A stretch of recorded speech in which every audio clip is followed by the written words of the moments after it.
So here we have it, the man of the hour. He played in the big leagues and the major leagues for 15 years. He's a four-time All-Star, a one-time Silver Slugger Award winner, and there's a reason why the Milwaukee Brewers put him in the Wall of Honor. Please welcome Greg, the Sacramento Kid, Vaughn in the house. How are you, baby? I'm good, Eddie. How are you, bud? I'm doing good, thank you. You know, it just warms my heart to be in your presence right now, virtually. It's you're too kind. You're too kind. You know, let me ask you this. When you were growing up, right, Greg, were you that guy like 10, 11 years old, whenever you started playing football or baseball, and they'd be like, oh no, Vaughn's got the football. He's going to kill us. Or Vaughn is hitting right now. He's going to destroy us. Were you that guy? I think more so in football than baseball. You know what I mean? In football, I mean that was my true love. That was my passion, and everyone thought that's where I was going. Baseball. I just went out there and tried to compete and be athletic. You know what I mean? And like you said, I was blessed to have it work for 15 years. But I'll tell you one thing. When you were that kid, right, were you what was your position in football? Running back and safety. All right, when you were running, right? What those kids are like, I'm not tackling him. He's going to kill me. No, yeah. Shit, we all grew up in the same neighborhood. Back then, Mm-hmm. you know, everyone played every sport. There was as a running back, I just tried to deliver the blow instead of accepting it. You know what I mean? And like I said, man, I think our tackle football games, outside of Pop Warner and high school, were probably more intense than once you got the pads on because there was no referees, there was fights, there was everything. You know what I mean? Only the strong survive. You're trying to make a name for yourself. Oh, so you kind of grew up like me, but you are in the Northwest, and I was in Brooklyn, and that's how we play too. Oh yeah. I think that whole era did. You know what I mean? We didn't have the stuff that the kids have now. With all the games and the computers and the phones. I remember we weren't even allowed to come inside in the summertime. It was like you can barely grab a snack, and it's whatever that designated snack was for the day, and you go right back outside. You know what I mean? So, yeah, I wouldn't trade it for anything. I'm glad I grew up in the era I grew up in, and here we are in But Las Vegas.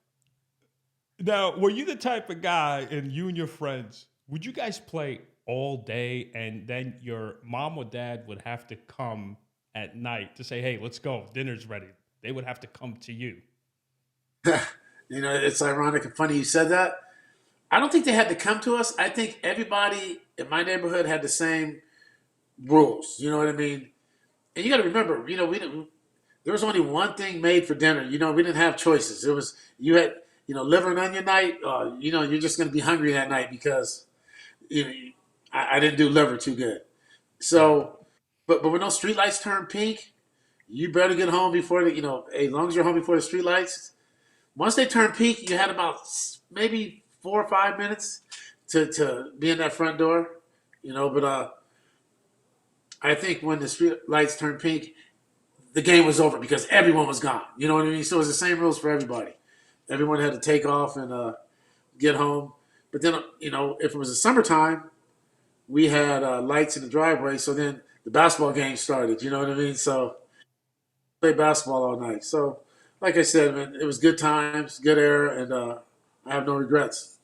Well, of course, you're not going to have any regrets. I mean, you had an unbelievable career, but you have to take that real quick or no? No, no, no. Oh, okay. So, Turn on music.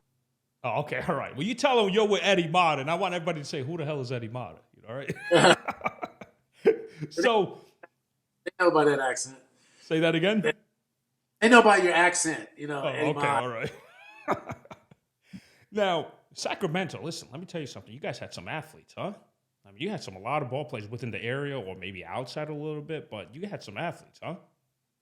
Oh, no doubt. I think per capita with Tampa, at that time, it's because California is so big. But if you're talking individual cities, per capita, I remember one time in the major leagues we had 25 guys in our Metro League and the big leagues at one time, and 5 managers. You know what I mean? So you know, it's pretty crazy. You know, when you think about it, how you know how blessed we were to be able to come from an area, and and it started. You know, you got to go back to the Force brothers, and R.J. Reynolds, Dusty Baker, Jerry Manuel, Jerry Royster. I mean, Steve Sachs, Derek Lee, myself, Ricky Jordan, Fernando Vina. I mean, the list just goes on. If you look right now, Elk Grove High School, where I grew up, they have 6 guys in the big leagues right now off the same high school team. So 7 guys in the big leagues? yeah. Magical, J.D. Davis. I mean, Carlson. I mean, yeah, 7 guys off one team. But that's not even fair, man, when you play against the schools. Hey, that's just the way it is, man. Hey, we didn't get trophies for third and fourth place. If you wanted a trophy, you had to win. So you got to figure it out. Play better. Well, you know what, Greg? You're on the same page with me when it comes to trophies, because I don't believe in that second place trophy or third place. No way, man. You're after one title, and that's it. Yeah, I think like I said, when my kids are going to school, and then my niece and nephew would go to school, they got rewarded for not getting in trouble that day. We didn't get rewarded for not getting in trouble. You weren't supposed to, right?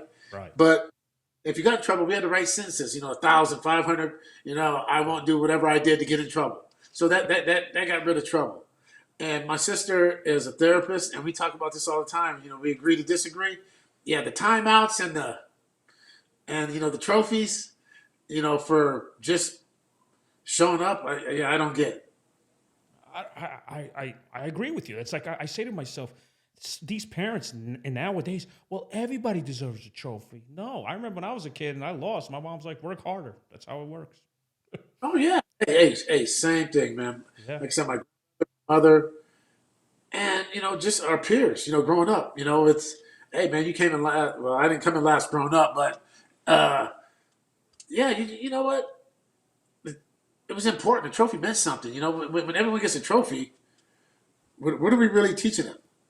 I mean, I'm not a therapist, psychologist. I don't know, but I'm just saying, in my mind, if you don't want if you want a trophy, just like in life, if you want certain things and a certain lifestyle, I was blessed to play a sport, but go to school, get an education, whatever that is that you want to do, and what type of lifestyle you want.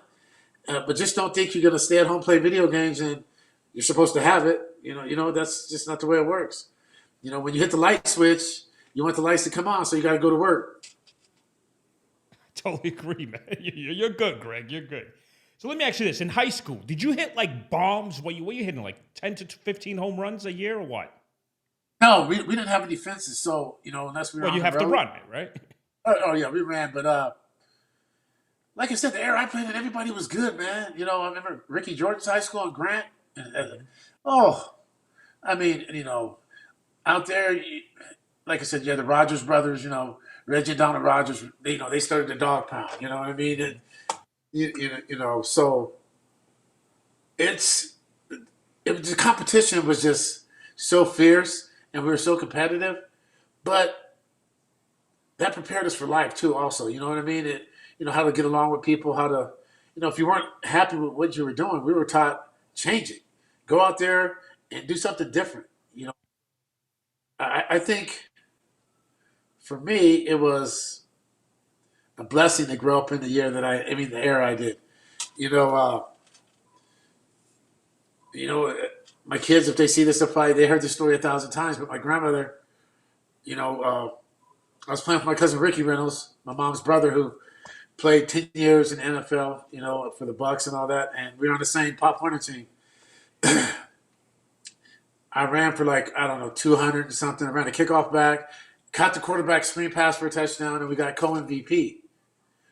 And I remember my mother and my grandmother walking on the field after the game, and me and my cousin Ricky and my uncle Henry and everybody were walking off. And my grandma says, "What's wrong with you? Boy, you better pick your lip up." I guess I was pouting or something. And I said, Grandma, I said, He didn't do anything, and we got co MVP. I said, she looked at me and she said, "You made it too close." I said, "Grandma, he didn't do this. I caught his only touchdown pass. She said, "You made it too close. Evidently, you didn't separate yourself enough to make it unanimous or to shift their eyes all on you. You know what I mean?" So we were playing in his hometown. You know what I mean for the All-Star game, but that's the way I approached life after that. She told me she was the first female supervisor at the Army Depot, and she said, not only did I have all men hate me, but she had men of color hating her too because she jumped ranks. So she said, life's not fair. Life doesn't owe you anything. If you want something, you got to go out there and work for it, and don't waste time. So whether it was school, whatever approach or whatever I was doing at the time, she said, don't make it close. So that was my outlook on life, and like I said, here I am living in Las Vegas, Nevada, and it's a little chilly outside right now, but rehabbing the shoulder. I'll That's actually it. be there Super Bowl week. Yeah, I will too. Go Niners. I'm a Niner fan. Hey, listen, I predicted the Niners are going to go, man. They're going to go. I think they're going to beat Dallas in the NFC Championship. Prescott's going to choke, as usual, in the month of January. He's a great seasonal quarterback, but when it comes to January, you know how it is, Greg. And, you're clutch in October. You've been there before. You know how to hit, But we'll get to that later. Hold on. I want your journey. That's what my podcast is about, is your journey, because I want people to be inspired by you. Well, my journey, like I said, my village. My village was so big, and it had people that looked like yourself, myself, brown, yellow, white, Hispanic. There were so many people that were influential in my life to where I'm at now that, it's hard to now recognize that where we live and where we call, or what some people call America great, what it looks like. Like I said, my journey was, I had a lot of different people that sacrificed and helped me get where I'm at today. And over the years, ever since I made it to the big leagues, I went back from little league coaches to Miss Matisco, high school secretary, and her husband, Bob, and just Mr. Rucker, Miss Williams from elementary school, to help you stay focused and stay on track. That my journey was the adult was always right growing up. So if my parents got a phone call from the school or from another adult, we were in trouble because adults just don't make those calls. Now, being out of the game and also, coaching at starting a program and coaching at Bradshaw Christian in Elk Grove, California. It's changed now. The kids, I applaud the teachers. I don't know how the teachers teach. I don't know how a lot of the coaches coach because the parents don't hold the kids accountable. You know what I mean? I shouldn't say all parents. A lot of parents don't. So my journey was, hey, our job is to get you to the legal age where you're supposed to take care of yourself, and of course beyond that, my family was great. Everyone contributed and helped and put care packages together when I'm at the University of Miami, 3,000 miles away from home. So we were united. It was, I don't want to say more family oriented. I just think if you can imagine COVID, where everyone's spending all their time with loved ones, that's what it was like growing up. You know what I mean? So, and me and my kids, it was sort of ironic because I have 3 pickleball courts in my backyard. So it was me and my kids and their friends, and my friends almost every night playing pickleball because, we could say to stay safe distance. We weren't, enclosed in an enclosed environment. So it was, we just bonded and meshed so well, because I'm in California, we were able to golf. Everyone had to take their own golf cart. But besides that, and spending that time with my kids, and even their friends, it was, I hate that, we had to do it through the pandemic, but it was very, very, very, like I said, it was heartfelt for me. You know what I mean? It was a heartfelt sensation that, usually they're on their phones or they got so much going on, they're all over the place. But every night I know we're going to play pickleball, listen to music until 11, 12 o'clock at night and do it all over again the next day. Wait a minute. So hold on, Greg. You have lights at your courts too? Oh, yeah. Yeah. I'm coming over, man. I love pickleball. I'm addicted to this game. I haven't, it's been about a year since I played because of my shoulder, reverse shoulder replacement. But I'm looking forward to it. As soon as I get the clearance, I have about 3 more months. I'm a month out, feeling good. I can do stuff I couldn't do, before the surgery. Now I just got to be patient and just stay on with the rehab, and hopefully I'll be right back out there. Well, you know what Marlon Brando says in The Godfather? A man that doesn't spend time with his family can never be a real man, Greg. I agree with that 100%. You know what I mean? Like I said, we got to get back to respecting one another.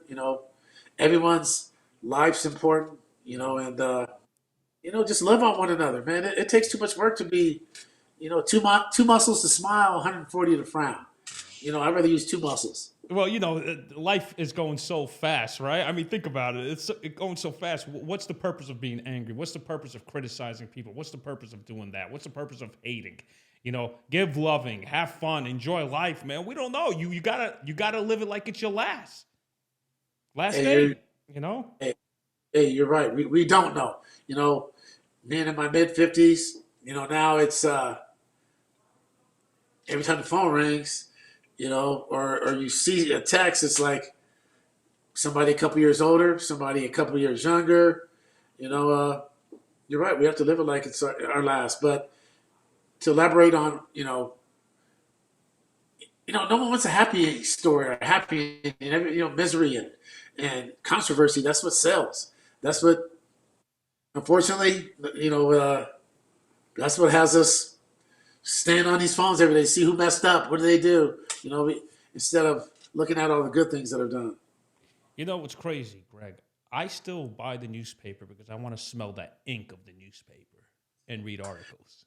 You know what I mean? I'm crazy like that. I don't know why, man. It's just. I used to be like that growing up, especially because the local paper, they let you know what's going on in your hood and what's going on in your environment. So that's what I did love.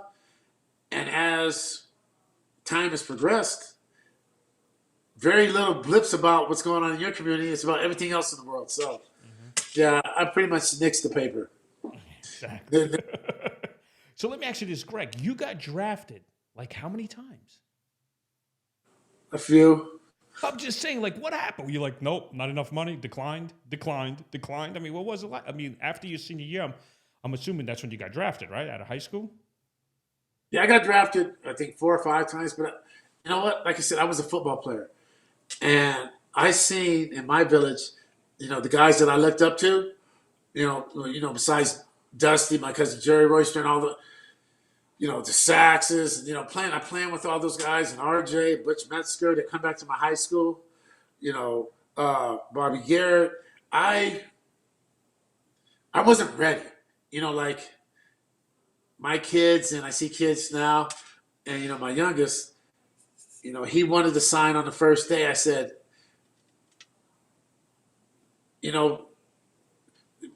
sign when it's right, when it feels right. Don't sign and go someplace just because it's the first day. And you know what? God is good. He went, he went to school in Brooklyn. So he, and he, played for LIU. And then, it's. Wait a minute. Your son played for LIU? Yeah. Oh, yeah. Shit. Okay. Nice.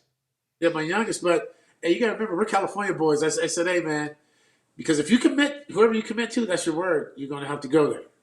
So he wanted to sign. He went there. And then I remember some of those phone calls. Dad, it's freezing here. We haven't been outside yet. Because he got other offers. After that, just don't rush. And coaching, I would tell kids the same thing. When it's right. You don't get a prize because it's the first day. Signing. Who cares? You just want to make sure you go to the right place. Well, I guess now you can go to a couple different wrong places because the portal.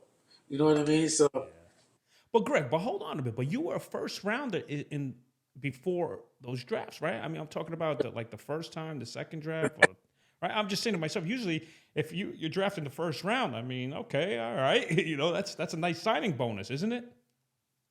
yeah, it is. But you know what? Like I said, I seen the guys that I grew up idolizing. That, like I said, 4, 5, 6, 8 years older than me. You know, sign and they would get sent home or get released. Or and I said if they could release those guys who I looked up to, they could release me. So I didn't sign until I feel like I was ready to play baseball because you got to remember I was a football player that was an athlete that was playing baseball, and I just didn't sign until I was ready. I mean, why go someplace if you're not ready? Hey, listen, there's a lot of guys in the first round that got drafted that didn't even ever get on a big league field. Maybe they weren't ready. Who knows? Well, you think about it. You know, for as long as baseball's been around, right? Hmm. How many big leaguers? Don't Google anything right now. How many big league baseball players? Just rough estimate. How many think in the history of baseball have there been? Whether it's one day, half a day, how many players? That experienced that?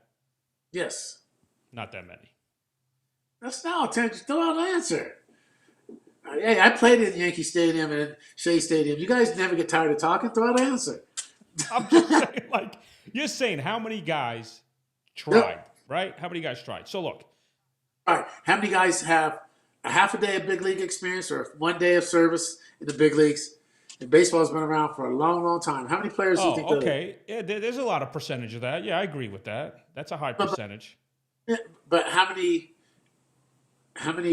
baseball players experience that one day or half a day in the big leagues or 20 years in the big leagues, whatever? How many days? What do you think the turnover is? The average big leaguer, average to have a career, I would say 3 years. 3 years. But how many players total do you think have played in the big leagues? I would say a lot. Give me a number. Well, shit, man. I mean, we're talking 1800 till now, Greg. 20,000, 25, 30. You know what? I would say 10,000. You're Googling. I can't see your hands. I'm telling you, look, I'm not. Look, I got nothing. If I Google, I'm going to lose it. Look, my phone's right here.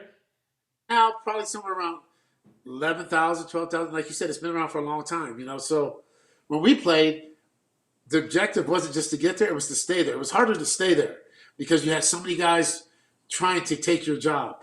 And now you see the turnover rate is just so much quicker because I think, the sums of money that they give these young kids or, the draftees, which I'm all for them getting their money. If they couldn't, they wouldn't give it to them if they couldn't afford it. But a lot of them aren't ready. So then, you send them up there. And baseball's a mental game. Oh, yeah. Your said what he say?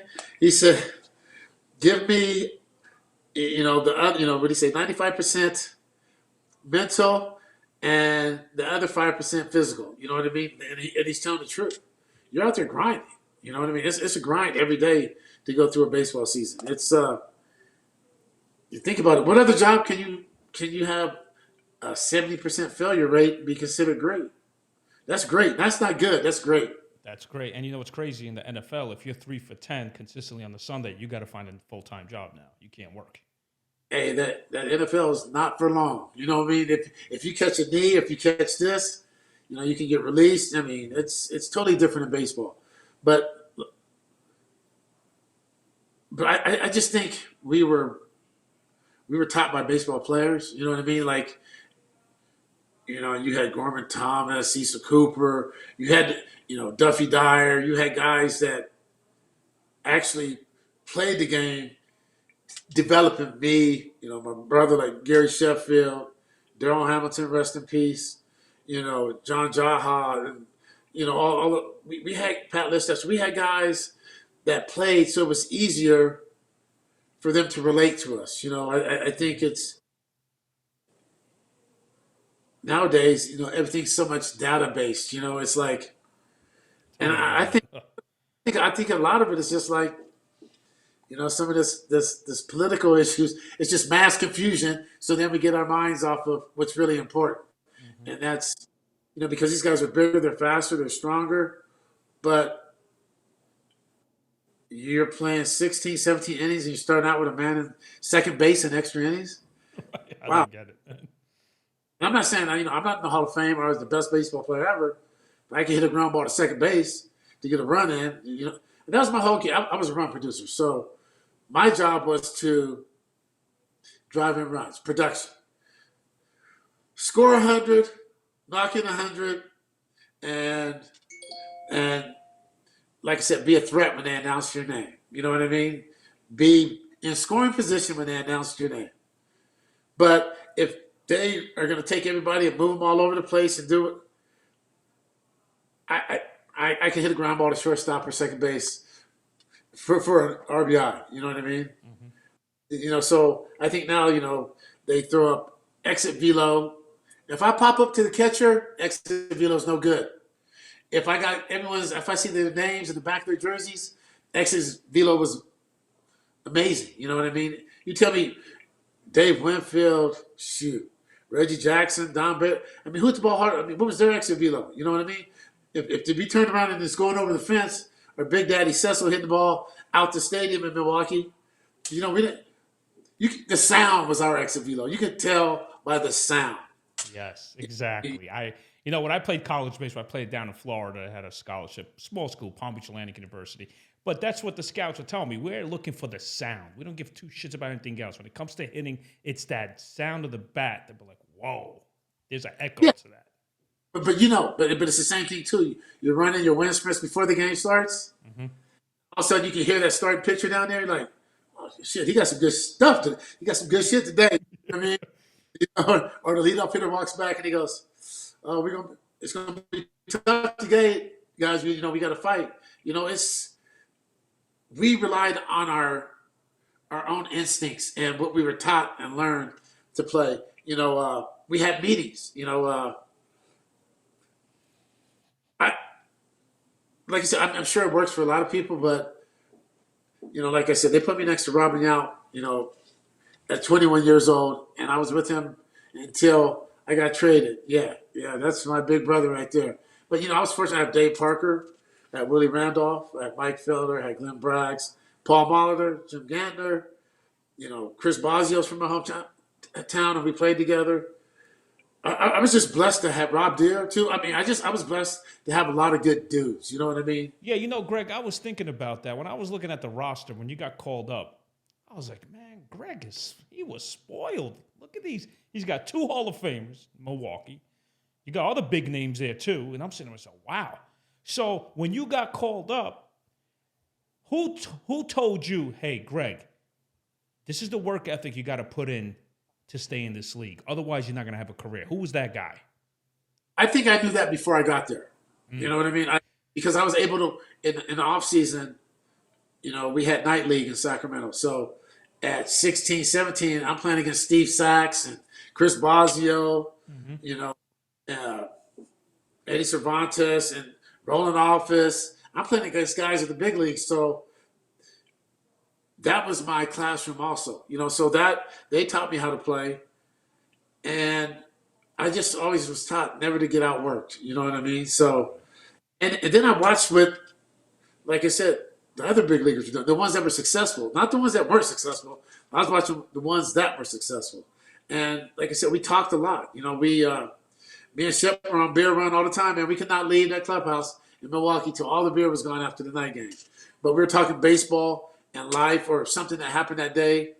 They might call you over and say, it's okay, when I was young, or, I had to do that. But you might want to think about this next time. So it was all of them were teaching lessons. All of them were, it was along that learning curve that, I was blessed to play on, with a lot of great players.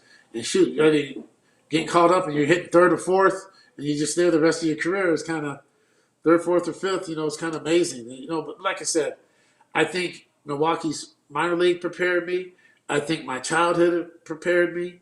I think And Paul your Carmaz, grandma and your grandmother's words prepared you. yeah, my grandmother, but my mom also. I can't. I mean, my grandmother was that lady that ran the whole family, but my mom, watching her sacrifice and did what she did for us, her three kids, I didn't want to let her down, and I wanted to make life a little bit easier for her. You know what I mean? So I just tried to that with everything else. I think prepared me to be a pro. So you know what, Greg? So your discipline, your preparation, you already knew at a young age, this is what it's going to take. Yeah, like I said, I had rolling office, Jerry Royster. I remember going to watch my cousin Jerry play in San Francisco one time, and I walked in, and he said, "Hey, come in the clubhouse." So I think me and my cousin Ricky, I think we went in there probably 11, 12 years old.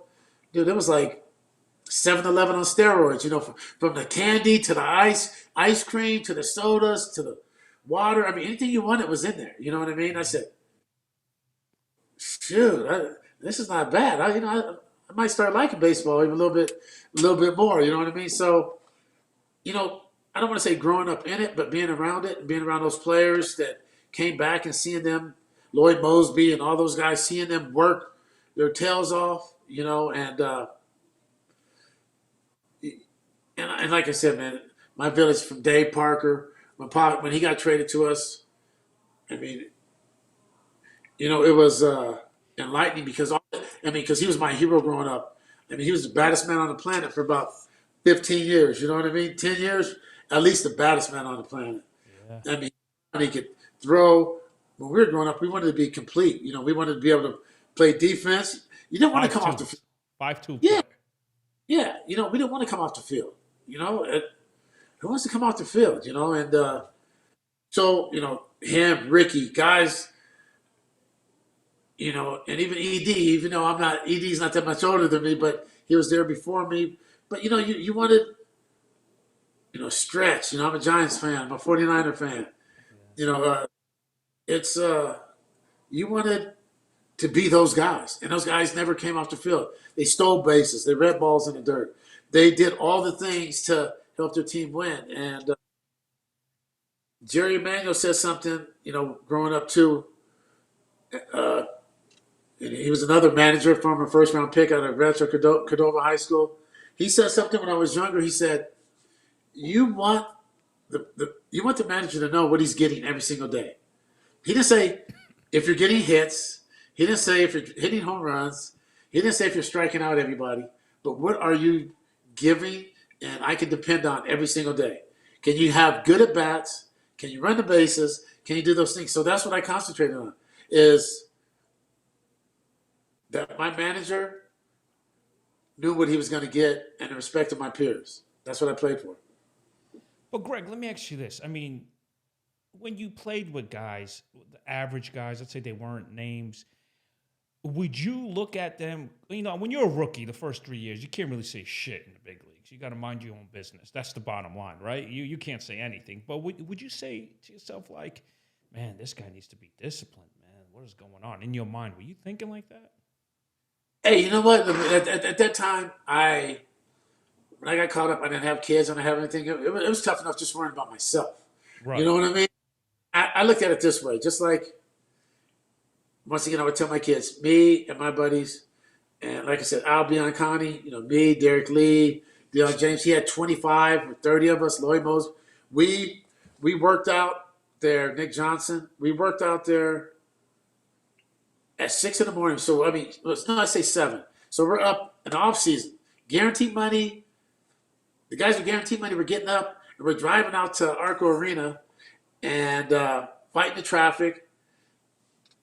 And we had to be there before 7 to get our butts kicked to run the indoor of Arco Arena, lift weights, Indian run, whatever it was. And then we go to Sac City College to hit and do all that stuff. We didn't want to get outworked, or we knew what it was like to be a pro. And like I said, we're playing a game. And when I worked out, and the guys that didn't do what I was doing or didn't do, I didn't have to worry about them. I didn't feel like, you know what I mean? Mm-hmm. That just made it easier for me to, like I said, stay in the big leagues. But when Yeah, you became a veteran, you had to take somebody under your wing too, right? I took a lot of guys, like I said, but it wasn't anything out of the ordinary to which people didn't do for me. It was just just trying to give them a little bit of advice, words of wisdom, or you know try to be that guy that because this game's hard. That if they needed to talk to, or a lot of times guys come up from the minor leagues that aren't first round picks or whatever. I bought guys suits. I would take them to dinner. We would talk. Mike Cameron lived with me. Fernando Vina lived with me in Milwaukee. You know, save your money. Live with me, eat with me, and hopefully they learned how to be a pro. Hopefully, I gave a good example. Not saying I was the best, because you know what? Hey, you got to take your mind off of that stuff too, because it's a grind. You know what I mean? It's tough. You're talking about during a 6 month season. I mean, it's Well, plus you got the 7th month for spring training, so you're not with the family now. yeah. You're not with the family, and it's a path I don't regret. I do regret not being there for birthdays and stuff like that, but they knew I was at work, and I have a grandson now. From Corey. Major, Hmm. and he. I mean, that's my heart. You know what I mean? He's the only one. All my kids have a room, but he's the only one that really has a room. Yeah, yeah. He's the only one that has a room for sure. I Like he just, looked at your Instagram pictures, and I said to myself, Greg is such a great family guy. I mean, you love his name is Major, right? Is that what his name? Major. Yes, Yeah. sir. So I see all these pictures, you and him driving with him in your truck, playing golf with him, taking some hacks with him, and you love it, man, right? You can't live without this little guy. No, I can't. And I feel bad because I live in Vegas now, and like you said, when you say family, it depends on who you ask. If you ask the kids, if you ask the ex-wife, who knows? But everyone. But I think I tried to be the best family man I could. You know what I mean? And I have a great relationship with my kids. And Major, he just spent 7 days with me the day after Christmas, all the way, till a few days ago, because he went back to school on Monday. But I couldn't travel this year because, like I said, I had my, that Hmm. place shoulder replacement. So, but yeah, he was here, and like I said, I enjoy our one-on-one time. But I'm proud of my son. I'm proud of Corey. It's his son, and we have full custody. And Corey's doing a heck of a job being a father, and there he is, yeah, being a father and a mentor to Major. You know what I mean? So, and showing him what it's like to be a man. So it's and I see a lot of stuff that Corey didn't like about me, or that he does with Major. So I know he was listening, even though he tried to act like he wasn't listening. Yeah, well, listen, I always tell people, I grew up without a father. He left me, my brother and I, when I was 4, right? And I always tell people, look, I understand relationships not might work with the husband and wife. I get that part. But don't ever sell out on your kids, man. And you didn't do that. You were always there for your son. I mean, there was a story, he was diagnosed with diabetes. You were in Toronto. You couldn't get a flight out real quick because, it's Canada. huh? Yeah, Canada, right? You can't get out of there real quick. But once you heard the news, you reported to Toronto the following day. I mean, sorry, to wherever you had to be from Toronto. Yeah, Sacramento. I went to the business center, tried to learn as much as I can learn. The first flight out of there, and they said, "When are you coming back?" I said, "I don't know. When I know my guy's all right." You know what I mean? Right. That's when I'll be back. And it was the scariest thing ever too, because I didn't even go home when I flew into Sacramento. I went straight to the hospital. He looked normal. He looked fine, but type 1 is when your pancreas stops working. So that's what my foundation, Vaughn's Valley Foundation. Uh, it's to help find a cure for type 1 diabetes. It was juvenile, but now adults at any age, you, myself, our pancreas can stop working. And so then you become insulin dependent. And we weren't leaving that hospital until me and my ex-wife, we could make sure we can manage it because, me going back, I mean, that's a lot to put on her plate too.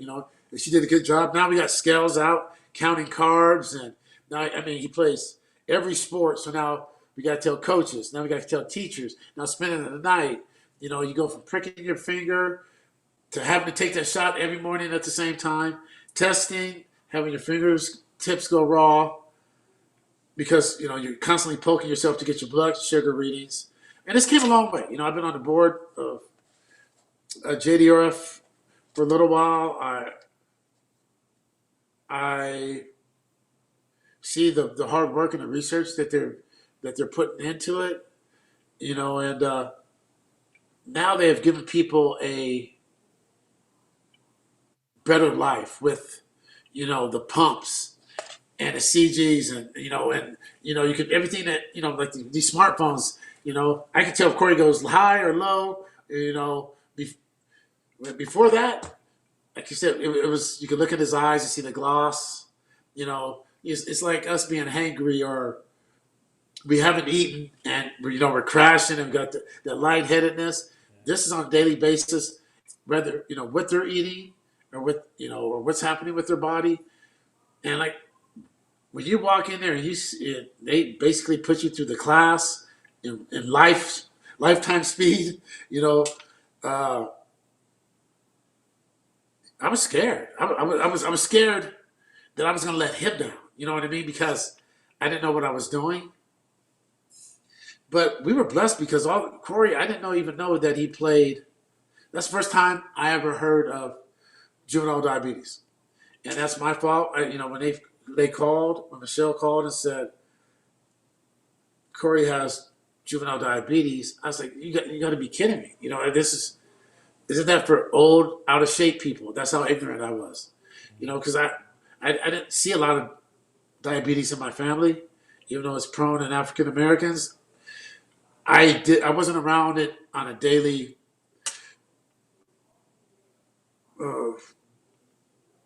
in a daily manner to really see the effects of. I don't even know if I knew anybody that was on insulin until Corey. It was just How like old I was said. he? How old was he at the time, Greg? And 11. how old? 11. And what year were you in the big leagues at that time? Shoot, he was born in '89, so So you were with the Reds, kind of.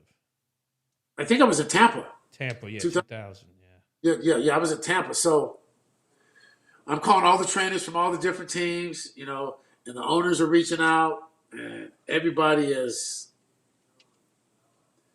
doing their best and to try to find out what are the best doctors. And we were blessed. We had one of the best doctors in Sacramento, Dr. Prakasam. He Indian descent, but he's a godsend. You know what I mean? He cares about these kids and he holds them accountable because, like I said, it was life changing. And I know some, being on the board and there's some parents that have 2 kids, there's some that have 4. There's some that have. There's a family that has 5 kids that are all type 1. You know what I mean? And just like I said, the side effects of the highs and lows of what it does to your organs. I've been fortunate because I just told Corey the truth, and Michelle, like I said, she probably deserves more credit than I do because I was gone providing, making sure he had the right food and staying on top of him. But like I said, as a parent, you know what your child looks like, and you could tell when the moods or the mind starts to alter a little bit. Hey, test, how much insulin did you give yourself? Because we would always go, don't take the amount it says because if you didn't eat enough, that can spike you to be high, or we don't want you to crash and go low. But then we could always test 15 minutes later and then take some more. But Corey, he's done a tremendous job of handling it. I remember we played video games. I'm scared to death inside, but I'm trying to be strong for him and for Michelle. And when you see the priest going in, you're on the children's floor. I remember talking to Corey. I said, Corey, look at the priest going in those rooms over there. I said, God picked you for a reason. We don't know what that reason is right now. And, he was on Children's Congress. He's been a great ambassador, for diabetes. I said, those kids don't have a chance, son. I said, God gave you something that you can inspire other people and other kids, and live a fulfilled, healthy life if you take care of yourself. And I was mad and, why Corey, angry, all those things. But at the same time, I had to, God doesn't make mistakes. And also, this is better than alternative. Yeah. You don't. Greg, let me ask you this. When you were playing for the Rays at the time, right? Were you thinking like did it affect your game? Were you thinking about him? It's hard to face 95 and also think at the same time about your son. I mean, did it affect you? No. You know what? I don't want to use anything as an excuse. I think more than anything that would have affected me was, I didn't want anything to happen because even when we got him home after, we stayed a week in the hospital. I was there a week without even going home. I didn't leave him for a week. I just stayed with him the whole time until we came home. And I think that was the scariest time because the first month or so, do we know what we're doing? Are we, I remember the team, hey, are you coming back? Not until I make sure everything's okay at home. We were in the hospital. We had help. Now, they were always a phone call away, but you're talking about trying to go to sleep and hopefully waking up in the middle of the night to testing his blood sugar. And Corey was in tune with his body, so that's where we were blessed because if I woke up and seen a juice box or something that was sweet because, he was going low, he could feel it and he would wake up and take a juice box or do whatever he had to do to adjust his blood sugar. But walking up those stairs the first few days, just please, Lord, let him be okay. Let him be okay. Let him wake up. You know what I mean? Don't, so it was scary walking up those stairs. I tell you, it took a long time to, I don't want to say get used to it because I don't think you ever do. I don't think you ever get used to it. But we had to live with it, so we just tried to do the best that we could. Because like I said, now you're telling, when he goes to stay the night now, he has a whole different routine than anybody else has. And now you got to inform parents on what to look for, teachers, coaches, because, the insulin, you don't want to take too much if you're exercising because it's going to drop, so we had to balance all that stuff out. And then his coaches had to know what to start to look for, So it was a situation where, like I said, God doesn't make mistakes, but, he's still here. We have a beautiful grandson, who's all of our heart, and, like I said, there's a lot of other people that have worse off scenarios than I do. Yeah. What was his A1C count back then? When I think the first time in the hospital, like 500, yeah. Wait, hold on a minute. 500? Yeah, when he first went in, yeah. Holy shit. Oh my God. But you know what? But the symptoms are like the flu. He didn't want to eat. But the only difference was he was urinating a lot. Really, really thirsty, not hungry, and constantly urinating.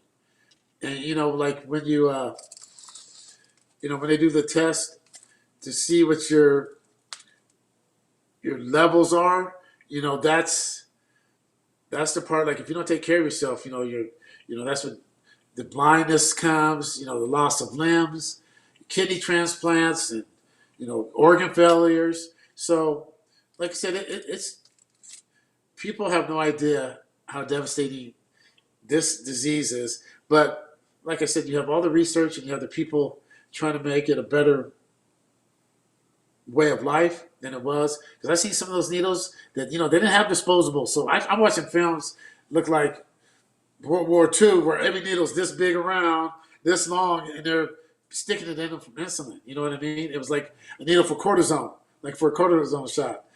So it was like to where we are now is light years, but sometimes I think Big Pharma doesn't want us to get it right. I believe Big Pharma runs the world.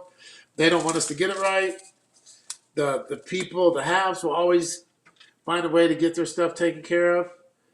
But that's not what this country's, to me, what makes America great is everybody having the same opportunity, the same chance to prosper.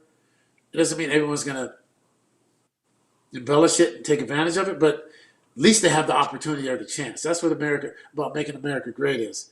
It's not about eliminating races and bringing conflict to people.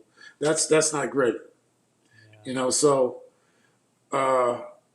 Man, Greg, I'm so sorry that you went through this, man. It just breaks my heart. Like, wow. well, but it's not. For me, I'm okay. I didn't like I said. For me, I'd rather all of it would have happened to me than my kids. You know what I mean? Right. I have 3 kids. I'd rather them be safe. Mm-hmm. Happen to me. I already lived. To give them a chance to do it. And like I said, we're in a good place, and Corey's doing outstanding. He played 5 years of AAA here in Vegas for the 51s. Is And that the Mets organization? yeah. Corey played. Yeah, he was drafted by the Mets, so he was in their organization. And when it was time to do something different, like I said, my father was a fireman and a fire captain, and Corey, he's a fireman, and I'm proud of him. He goes, Dad, some of the old cats were like, Leroy, yeah, that's my grandpa. So they, it's good. He's like that. My father who passed, he's like, the guys still talk about grandpa sometimes. So that's a good thing. Wow, unreal. Yeah, that's you're a great guy, Greg. My instincts was right. I text Jim Lehritz, and I said, I'm tight with a lot of these guys, and I said, listen, man, for some reason, I want to talk to Greg Vaughn. I said, how is he as a person? Because I have a feeling he's a great guy, man. I need to talk to that guy. And you know what? Hey, it depends on who you ask. There's a lot of people that are probably going to say I'm not, but that's okay. You know what I mean? It is what it is, Well, another guy also that I had was Denny Nagel, and he says that Greg Vaughn is God. I had Sean Casey, too. So like the guy's God. You're going to love him, man. I'm like, I do love him. You know what I had instincts about you? In 98, when you hit those 2 home runs against David Wells, for some reason, I went to the conservatory acting school. I know, and I studied characters. I said, for some reason, that guy, I want to get to know that guy. You and Tony Gwynn, I was like, and Ken Caminetti. I was like, I want to get to know those 3 guys, one of these days. And here I am talking to you. And we're talking about the other 2 who Tony had a big impact on my career also. Mm-hmm. But Cammy, when I got traded, after 8 years in the big leagues and you get traded, I've never experienced anything like that. You know what I mean? It was all new. I thought it was, Robin was in Milwaukee forever. But once I seen Paulie leave, I said, oops, anybody can go. You know what I mean? Because I thought, Robin and Paulie would be there for, lifers. You know what I mean? Mm-hmm. But, Paulie wanted to win, and it worked. It didn't work out for him, but, he got to play on World Series teams. And, for me, Cammy, he invited me to, rest in peace. I admired him from the other league because I really didn't know Cammy a lot. Because Houston they would play in spring training in Florida. So I was always in. We didn't have interleague back then. Mm-hmm. Even though Cammy are both Northern California guys, but he had me. Don't stay in the hotel. Move in with me. So I live with Cammy. You know what I mean? And got to eat with him and drive with him every single day. And yeah, it's I miss him. It's sad that He's gone. It's sad that Tony's gone, Piccolo's gone, Booker's gone off that team. You know what I mean? It's just, and it hurts that we didn't get another chance. That's what kills me. We just got, it was one and done. You know what I mean? Yeah, yeah. But let me ask you this. You hitting 50 home runs that year, right? Did Tony Gwynn help you out a little bit with that? I mean, I know he wasn't a power hitter, but did he help you out? Because when I notice your swings, you don't have a long swing. You're short to the ball, well balanced. And I said to myself, I wonder if Tony helped him out as far as one little tweak and boom, all of a sudden, oh, this worked. Was it like that? I tell you, the first time I hit with Tony in spring training, and I was always an early guy. I could never beat him, man. Never beat him to the ballpark. Like I said, for a 7 o'clock game, I get there at 2. He's there at 1, 1:30. But once I got traded, I hit with him every day. And Merv Retman, too.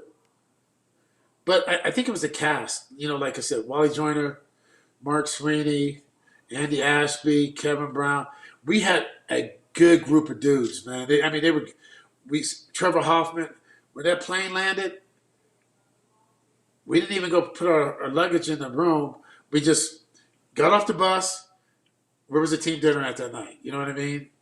And it was, like I said, it was just as close of a group of guys as it could be. And I just hate the fact that, we weren't able to bring San Diego, the championship trophy. But, just that it hurt that we only got one shot. And when you say 50 home runs, I was the only, and I think I'm the only guy that ever hit 50 and get traded. That's what it got me. They couldn't afford me. They didn't want me, whatever it was, But I was able to – it turned out well because I went to another good group of guys.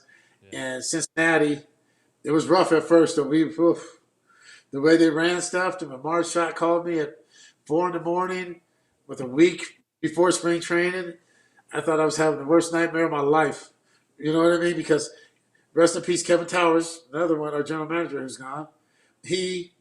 Greg, you're not getting traded. We got a week to go. So I'm telling my family I'm not getting traded. Telling my kids, because they see ESPN, they say, Mike's still be on the move, blah, blah, blah. And, not knowing where I'm going, that's one thing, but not a week before. I mean, what kind of team am I going to? When she called me up, like I said, she was half-baked, man. It was about 4:45 a.m. California time. So I thought something happened to one of my family members or something, and sleep. And I was like, hello? Greg, this is Marge Schott, honey. I'm going to say, congratulations. You've been traded to Cincinnati Reds. I was like, what? Huh? I thought it was a nightmare. I swear to God I did. Swear to God. I thought it was I was like, you got to be kidding me. The one team with all the horror stories, she just got suspended the year before, and now she's calling me at 4:30 in the morning, half baked, and tell me I'm going to be a Red.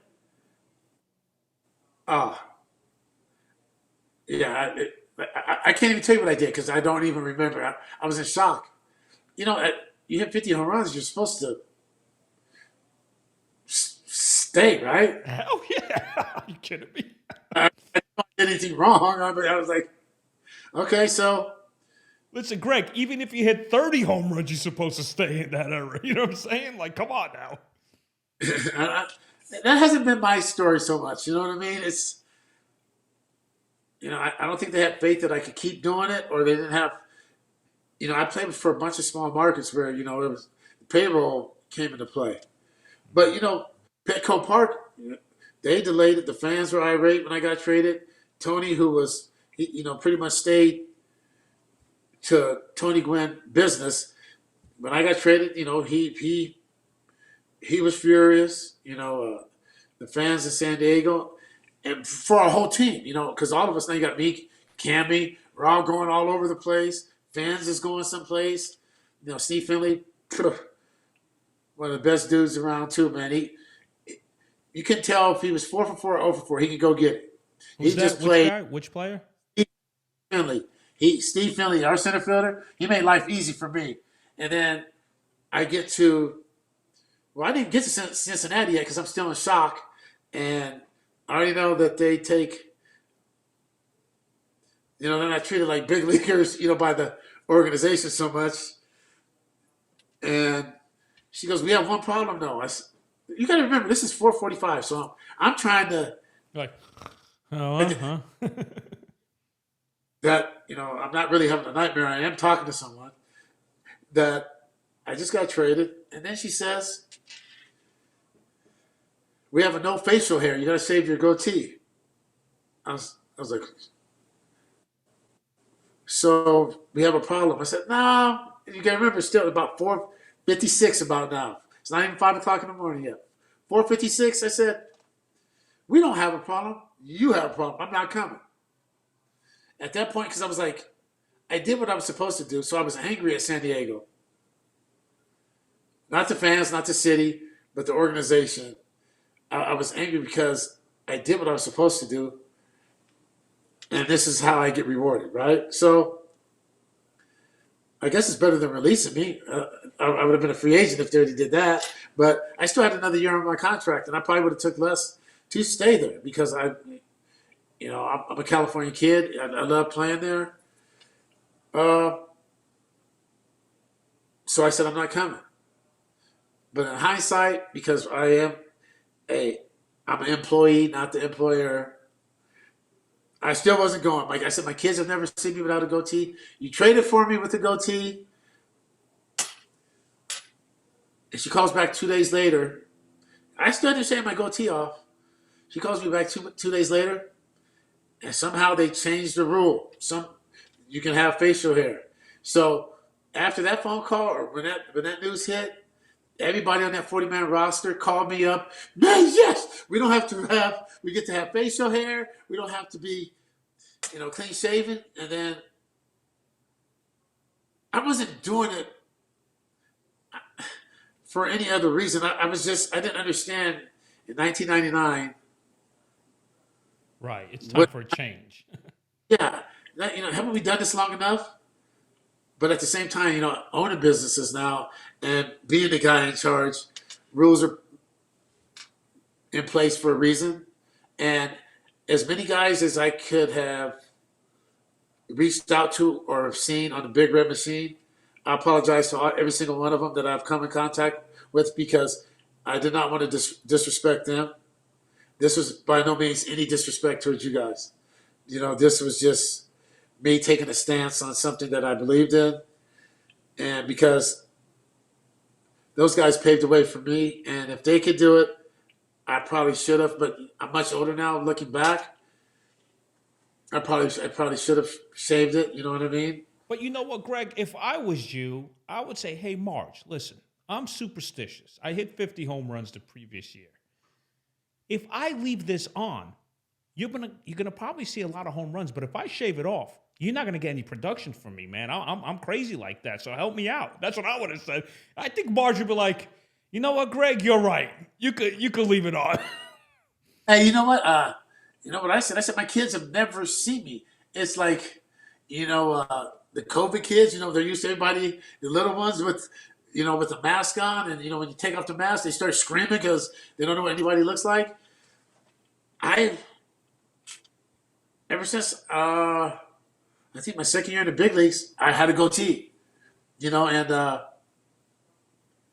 I didn't not want to have a goatee. You know what I mean? This was part of me and my makeup, and everything worked out. And like I said, I was blessed to have me and Lark have the same agent. Lark's a little bit, he leads by example. You know what I mean? But we have the same agent. I mean, super close. He doesn't say much. I say a lot. You know what I mean? But I just believe there's only one way to play. There's not. I learned that from the older guys ahead of me. Whatever your way is, that's one way to play as long as it's hard. Because we're not doing the game of baseball a favor. It's a blessing to be able to play professional baseball.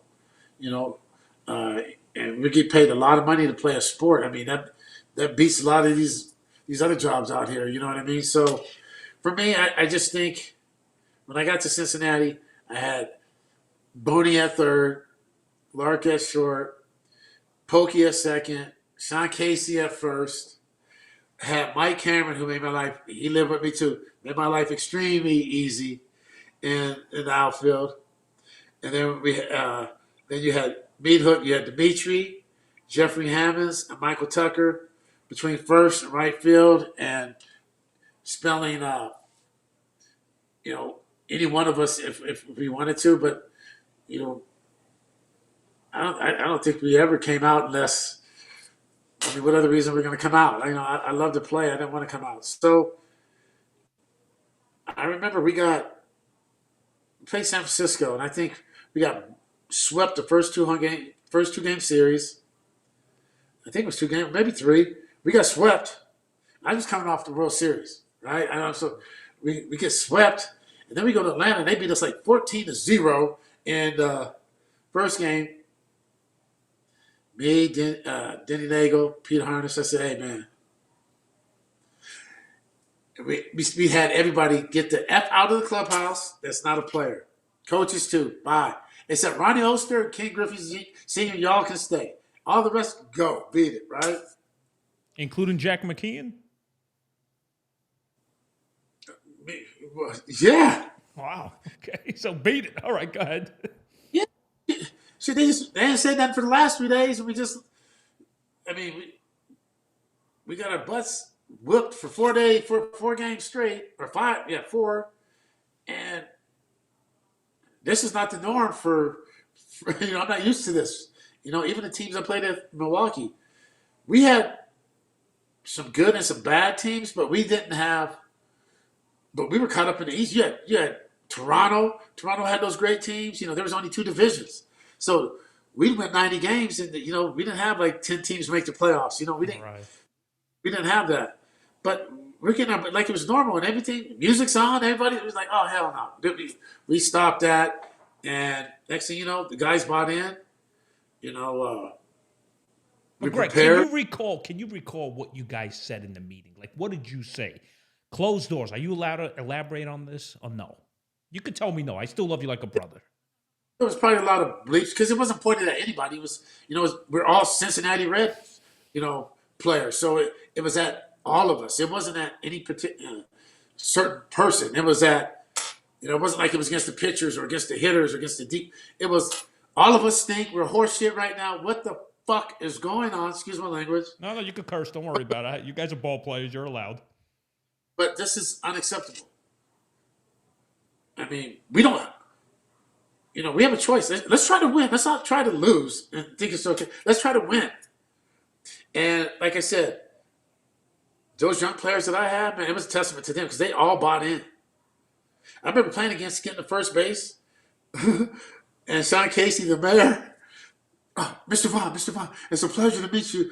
I'm like, okay, time out. Hold on. Can I get my sign first? Hold on 1 second. Casey's just talking nonstop. I mean, like I said, man,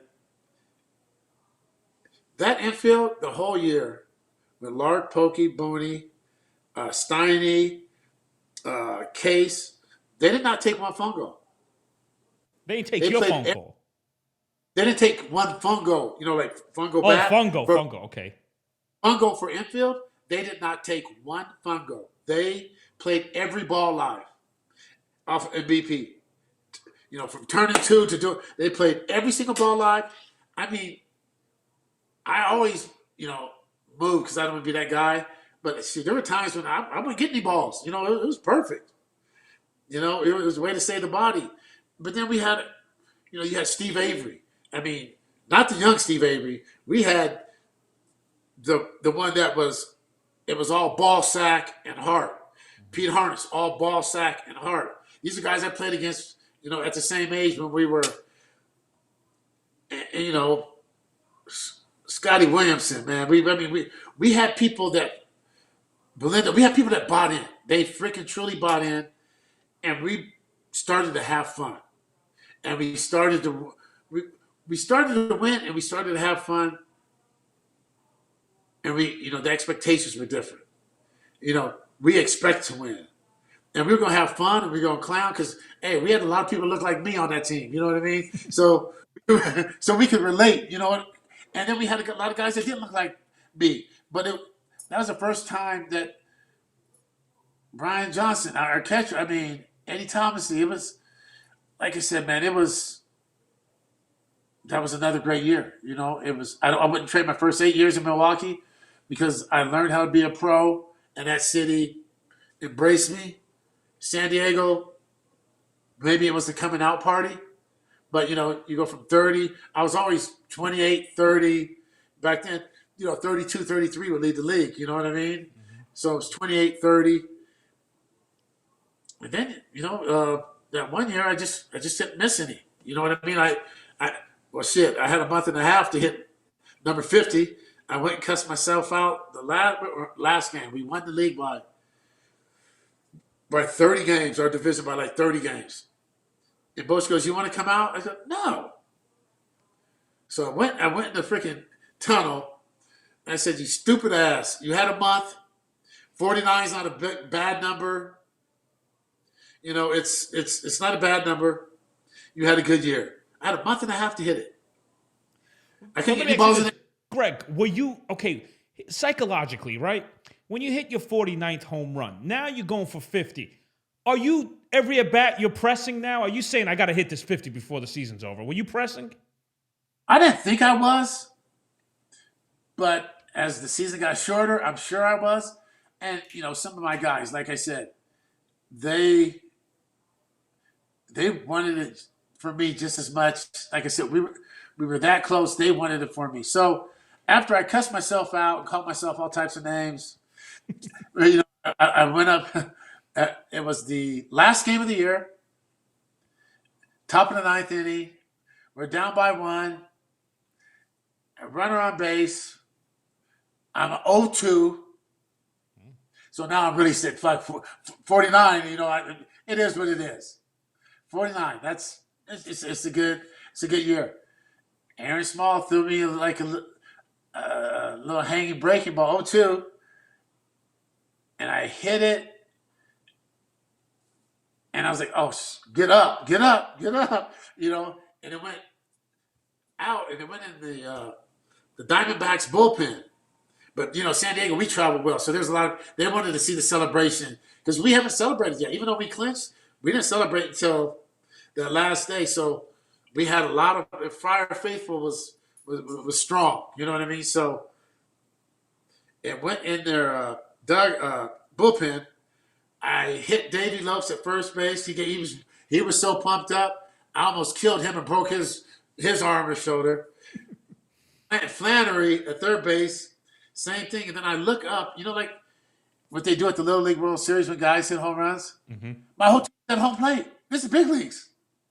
You know what I mean? They're picking me up and they're grabbing me. So you don't really see that, unless it's a walk-off.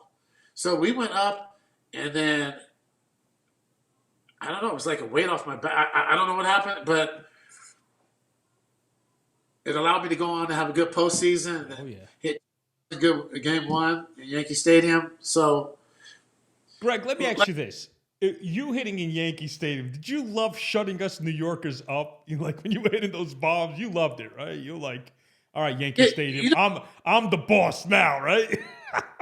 Yeah, but hey, the thing about the Yankees and the Cubs and the Red Sox and the Phillies, I mean, they live and die with their teams. You know what I mean? They live and die. So the stuff that they're saying isn't just like some bullshit they pulled out of their ass. You know what I mean? Mm-hmm. They know everything about you. They know every family member's name. And, they let you have it, But Greg, when you're in left field, right, in Yankee Stadium, in the World Series, you see the fans behind you, right? Are they like yelling some crazy shit at you just to get to your head? So because they want you to fail. That's what they want to do, right? They want you to fail. Well, they want to feel like they have an impact on the game. So they think by them yelling at me and it's going to make me have a good game or a bad game. But like I said, hey, man, they're good. The fans at Yankee Stadium are good. They know their stuff. Like I said, Boston, there's some towns, cities, where they die and live with their teams. And I remember Tony never been to Yankee Stadium. Tony Gwynn. I said, man, Them right field bleachers, because I was in the American League for a long time. I said, them bleachers, oh, man, they ain't that. Man, that ain't crazy. Yeah, who cares? So we play Philly, we play everywhere. I said, okay. So I remember I was taking ground balls. I was taking ground balls with Dave Phelps, and I went, took a ground ball, and next thing I know, T was right here. He was like, this is dirt BP. I'm like, what's up? Man, they're crazy over there, man. This is crazy. Oh my God, I love stories like this. Tony Gwynn. Let me ask you this: when you talk hitting with Tony Gwynn, right? Like you as a hitter, did you let the ball get deep in the zone, or did you hit it out in front, especially the outside pitches? I mean, with the outside pitches, did you let it get deep, or you more of an out front guy? I think the thing that helped me with Tony and Merv was how simple they put it. Mm-hmm. And Tony really, like I said, man. I mean, I don't know what it's like for you, but I played with some Hall of Famers and I played with some guys. I don't know what it's like to get 3 hits every day. You know what I mean? Every day. And, they think, oh, he's a singles hitter. Tony, he does stuff. I mean, he did stuff I didn't know you could do. I mean, he puts out his own hit and run. And whoever vacated, that's where the ball was going. So he implemented the tee with me. I hit off the tee, of course, in college and high school a little bit.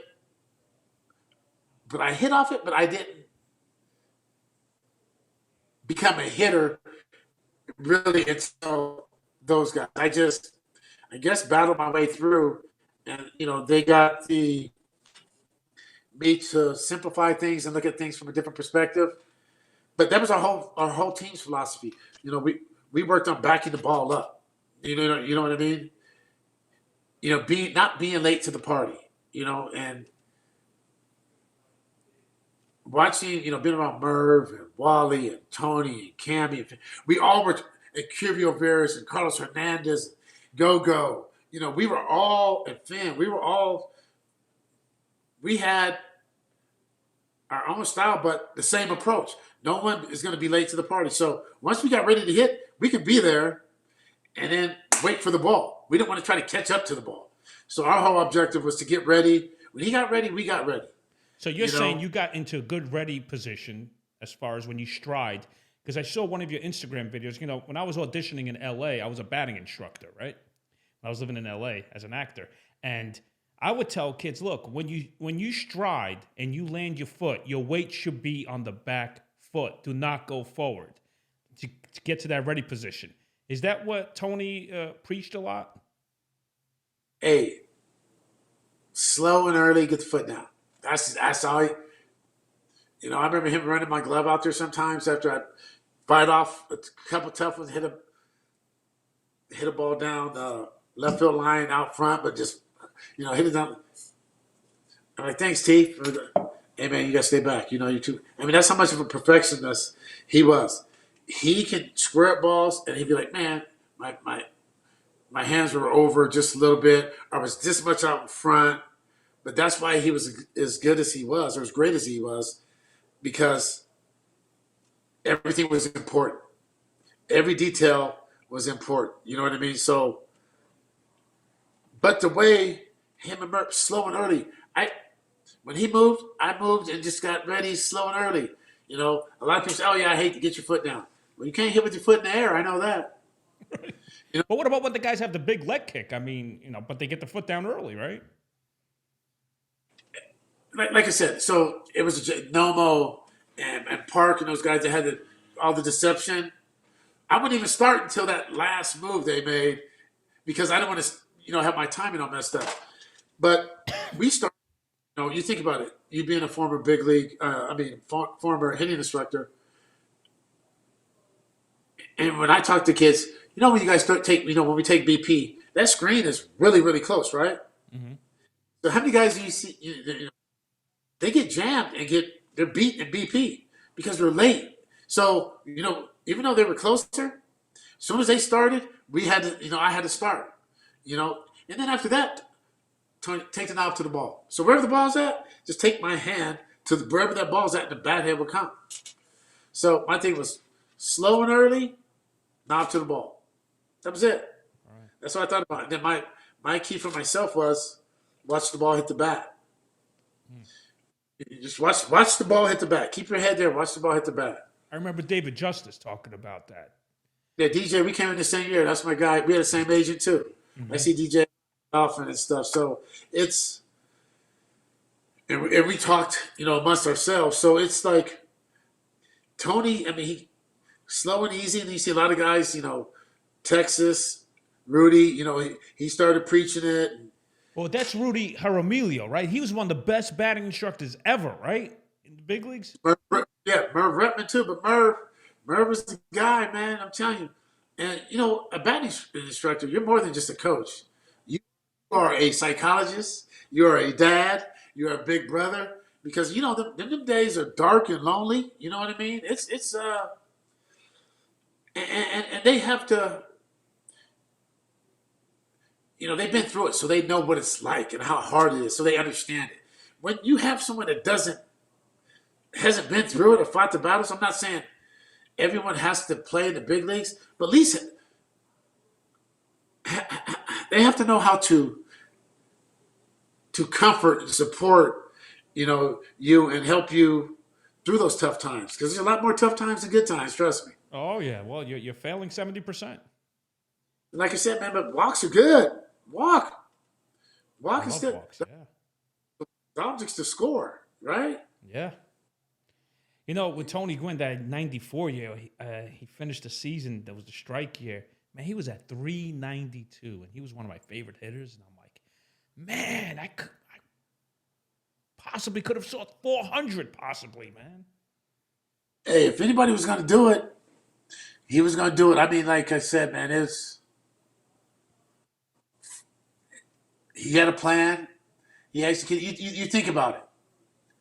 You take that Braves pitching staff that they had, the Braves, and add Pedro to it, and I think he struck out 4 times in his whole career against all total. And hit like 390 off 4 Hall of Famers. And you guys actually eliminated the Braves in '98, right? You faced 3 Hall of Famers right there. And, yeah, we did. And we faced Randy Johnson the next series twice, so it's yeah, but we just had. I remember Wally, our goal. We had team meeting. We'd have meetings, and that's when we got the King. The King got traded over there. Leyritz. Yeah, and let me tell you something about him. Let me cut you off on this one. Jimmy told me a classic story, right? And correct me if I'm wrong. He goes like this. He's like, "Yeah, man, I'm in the clubhouse. I'm trying to do a comb over because he was going bald. That's what he said. And then Vaughn comes in. He looks at me and he says, "Brother, just shave that shit off, man. Let's go. Be a man." And then he hits like 5 home runs. Yeah, man. Hey, come on, man. Just you're gonna lose this battle, dog. I mean, this battle, you can't win this one unless you right. Gonna go over to Turkey and get some plugs or something during the season. But you're gonna lose this battle.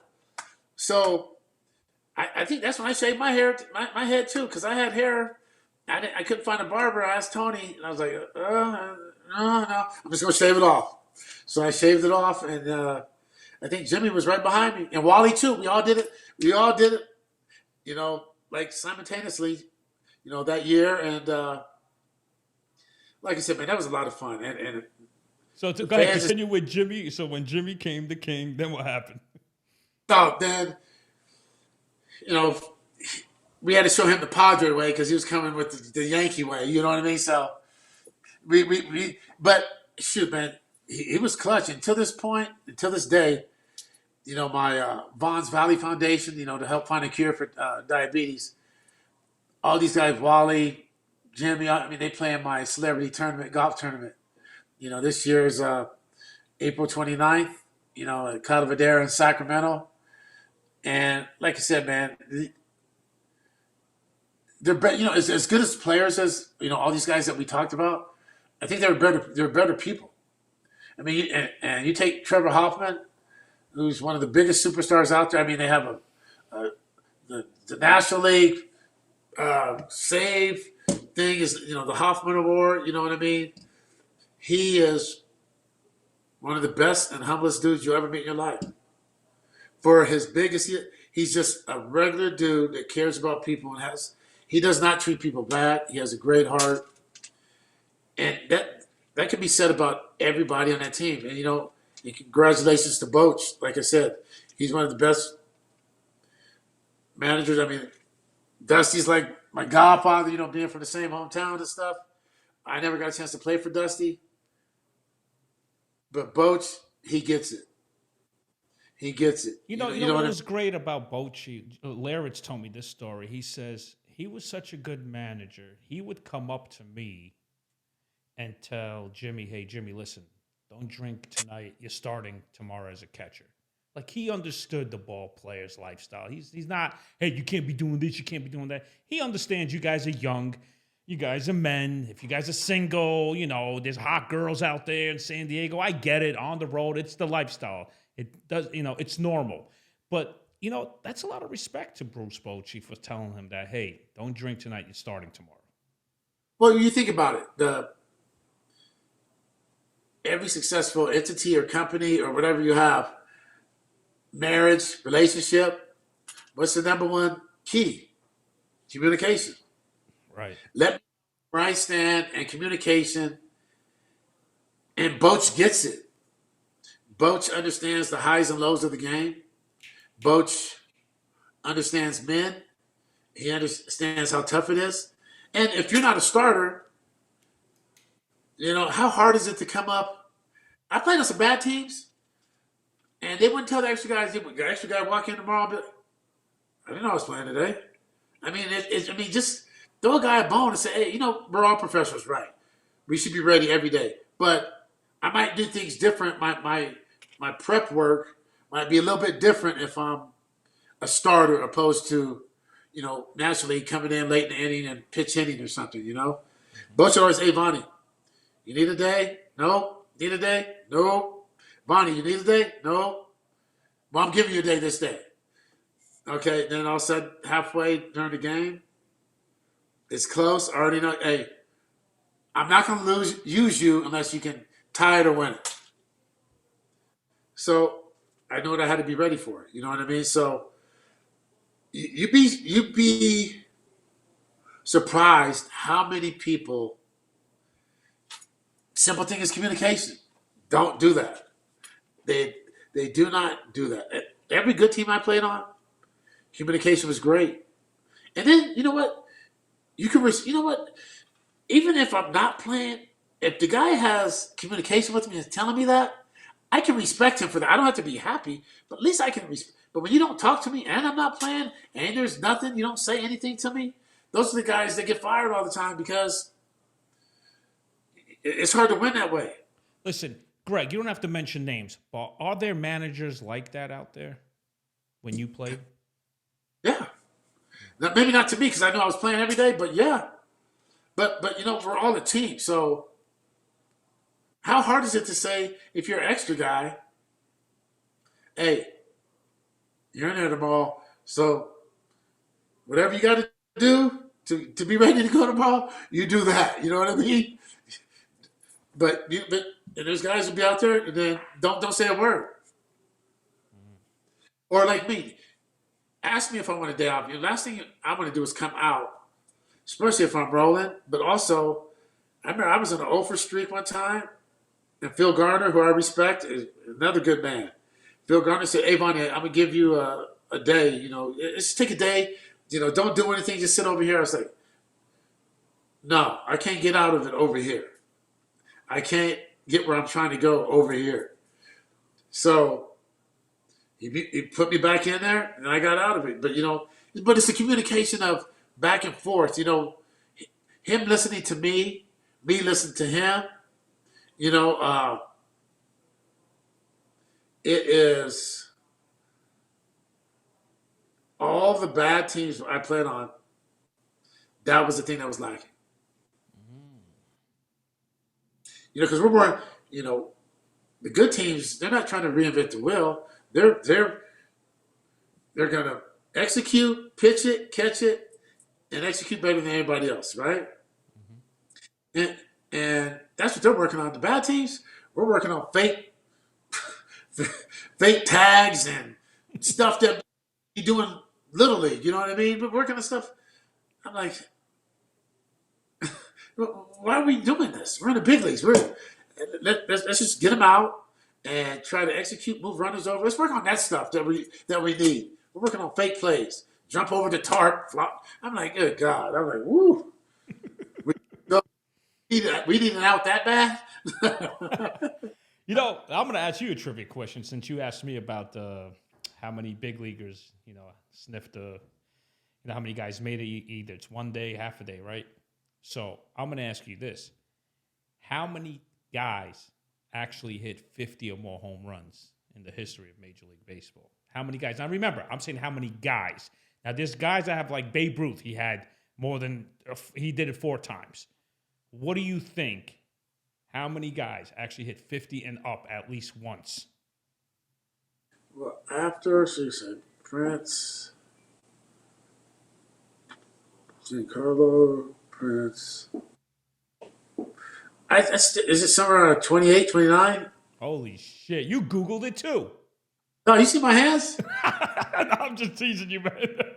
Actually, we have, the number is 26 guys did it. Okay, so, yeah, that's, only one of them got traded. Congratulations. Well, hold on. Did Babe Ruth hit 50 for the Red Sox? No, he didn't. You're right. Well, hold on a minute. No. Giancarlo Stanton hit 59, and he got traded, but he didn't get traded the following year. That's what you're saying. Yeah, and he got traded to the Yankees for to help them. They were just trying to move me, I think. I don't know. You know what I mean? So the total, there's 50 seasons that guys hit 50 or more home runs. No, 48 seasons. That's what it was. Okay, yeah, I did not know that, but I guess it's a good group to be in, right? Are you kidding me? Yo, buddy, you hit 30 in the big leagues. It's unbelievable. 40, you're God. 50, you are, I can't even mention the word. I don't even know. I don't know what to say as far as 50 and up. And like I said, we had fun, and we had a one-game playoff in Cincinnati. We went from 0-4 to all we needed to do was win one game in Milwaukee the last week, and the weather was horrible. I think every game started like Friday, 10 o'clock at night. Mm-hmm. Saturday, day games supposed to start at 8, 9. And the last day, I think we started at where it meant something for us. I think we started at 10:30, 11 o'clock. So we watched all football, and then it was still pouring, it's wet. And then you go out to a stadium that's cold and wet, and nobody's in it but the ushers. And we're playing a game, that means something. Wow. And now we tied the Mets. The Mets are already back in Cincinnati. They've been there since like 7 in the evening. We finish that game. We lose. We land at like 5 o'clock, and we got like a 11 o'clock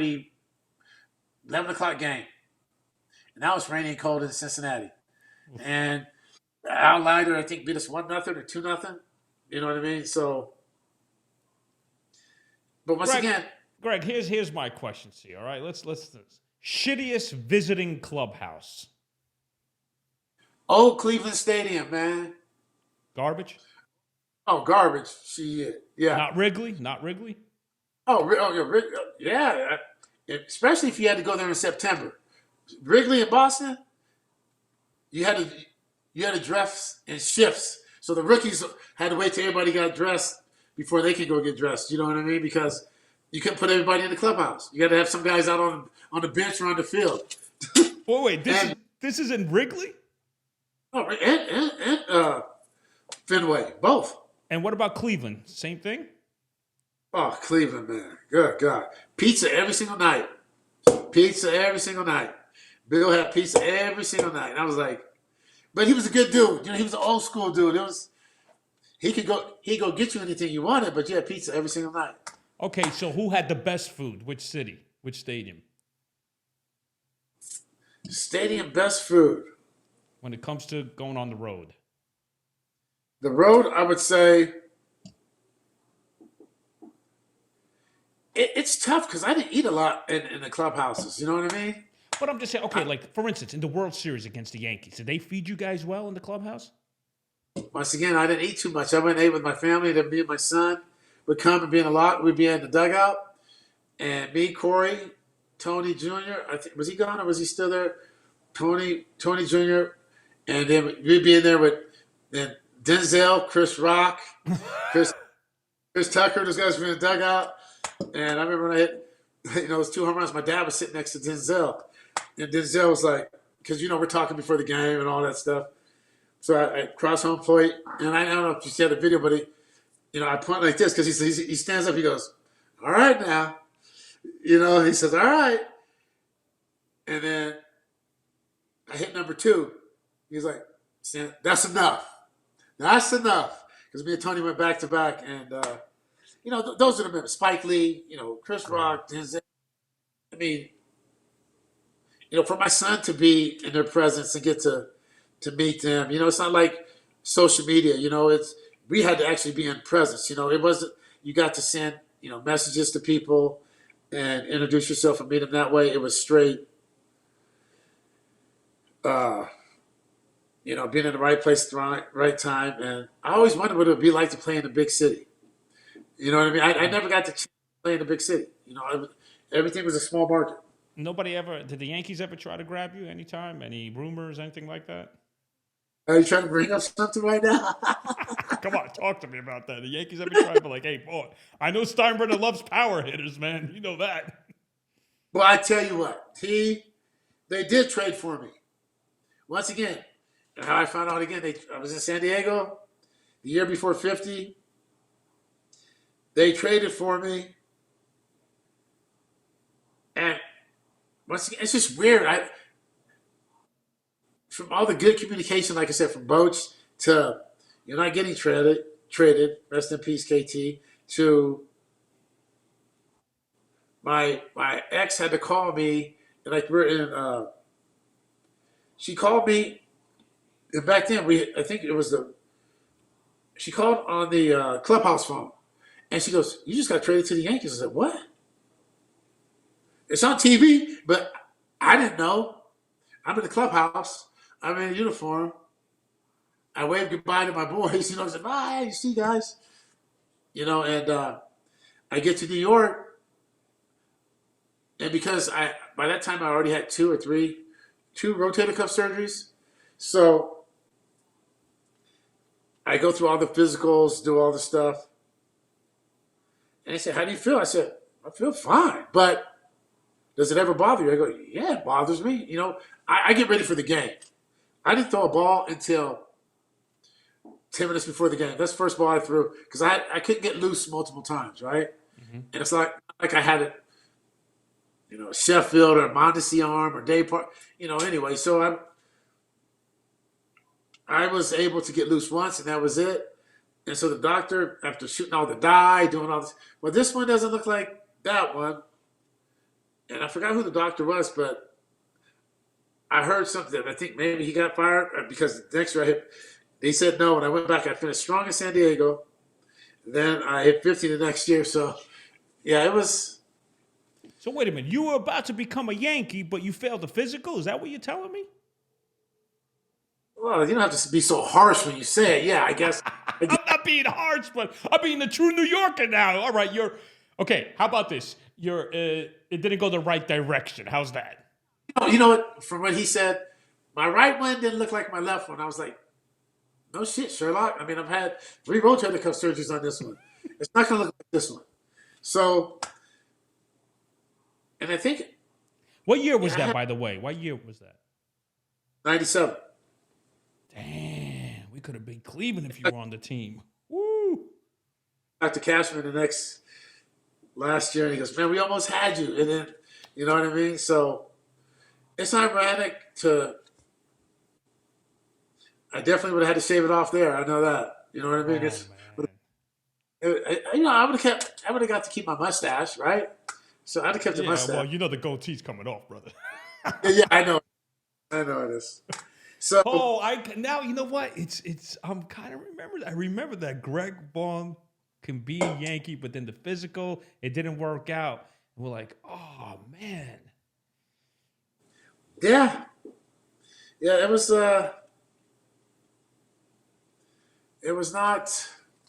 But Greg, were you excited? Were you excited? You're like, hell yeah, I'm gonna be a Yankee now. Like, were you like, yes? Yeah, I think it was a mixed bag too because I felt like I didn't get to show, you know, the city of San Diego the player I was. Hmm. One, two.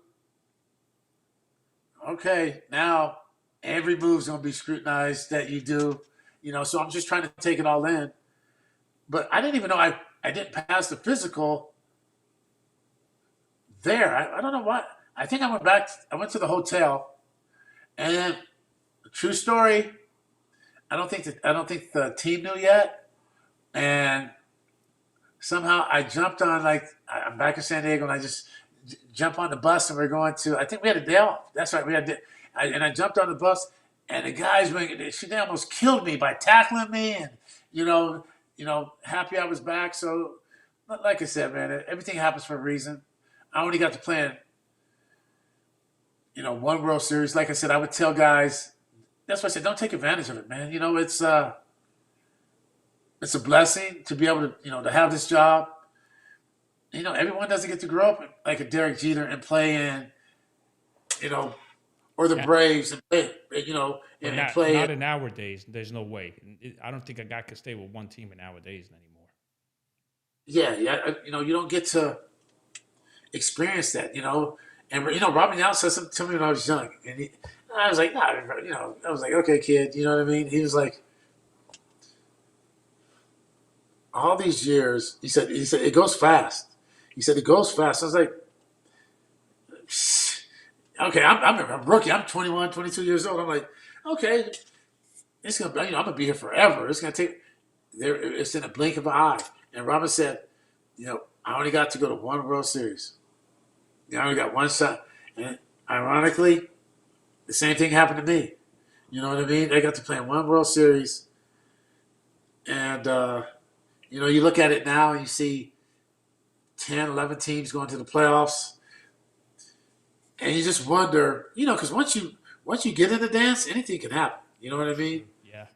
And, like I'm a 49er fan, and now the season starts. We get a bye week, but we got to be ready to play, and that's the same thing in baseball. It's a blur, man. Your career, when you look back, you go from a rookie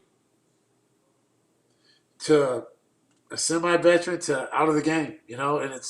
it happens like that, and then you're like, for me at 39, I was like, all right, what now? Now I take the kids to school every day. Right. You know, I'm going to learn and play golf, but everybody my age is at work, all my buddies and stuff. So I'm playing with guys that are like 65, 70, you know what I mean? And it's, yeah, You're right there golfing, man. That's the lifestyle. yeah, 60, 65 or 70. And, that just became my clubhouse. And, Shep was the same way. Gary's like, man, what are you going to do? What am I going to do now? I said, start golfing. Next thing you know, I mean, his clubs go everywhere he goes. I mean, that's my brother, man. His clubs go everywhere he goes, and we meet up and we play. And like I said, it's a way to keep the clubhouse for us. You know what I mean? We're gone so much. We're away from our families. We're used to being around other men, and it allows us to keep that competitive spirit going, so to speak. Greg, did So you ever get fan mail? Did you actually read that?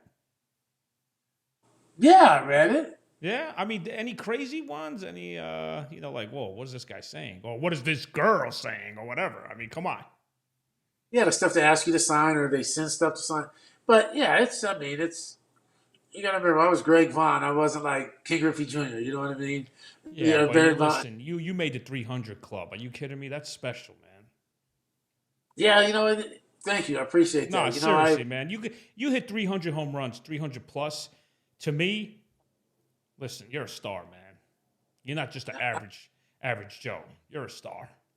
I appreciate that. I just wish, I would have had the opportunity without the shoulders. I wouldn't trade anything, but where I wasn't hurt. And like I said, County Stadium was cold, man. I remember tiny field. You being a California kid, it's tough to adjust to that. Oh, man. Opening day, they're in shorts and it's like 32 degrees outside. Yeah. Wind chill like 25. I'm like, we should have a fire and a hot cocoa somewhere. You know what I mean?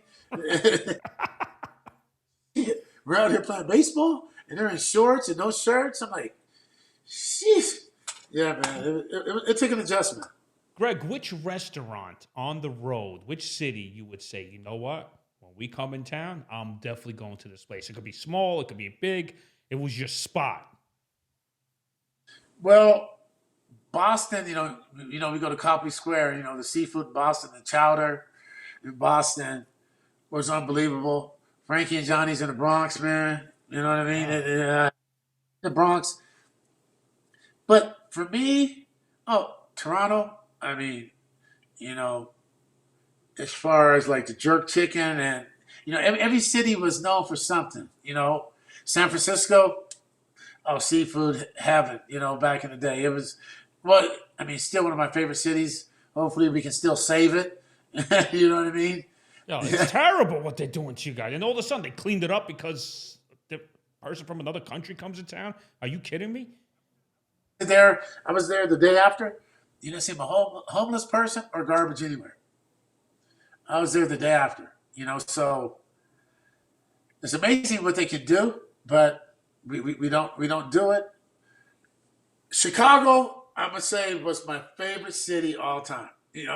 I love Chicago because it's not as big as New York, but there's no better street than Michigan Avenue. No better street.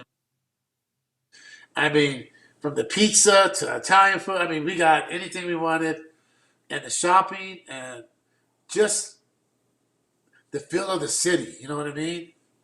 And then hold on a minute. Our pizza's better. Come on, Greg. Hey, it depends. Sometimes you like it thick. Sometimes you like it thin. What you want? You want thick or you want it thin? Oh my God, that's funny. Let me ask you, Greg. You're the biggest prankster. Tell me the classic prank you did.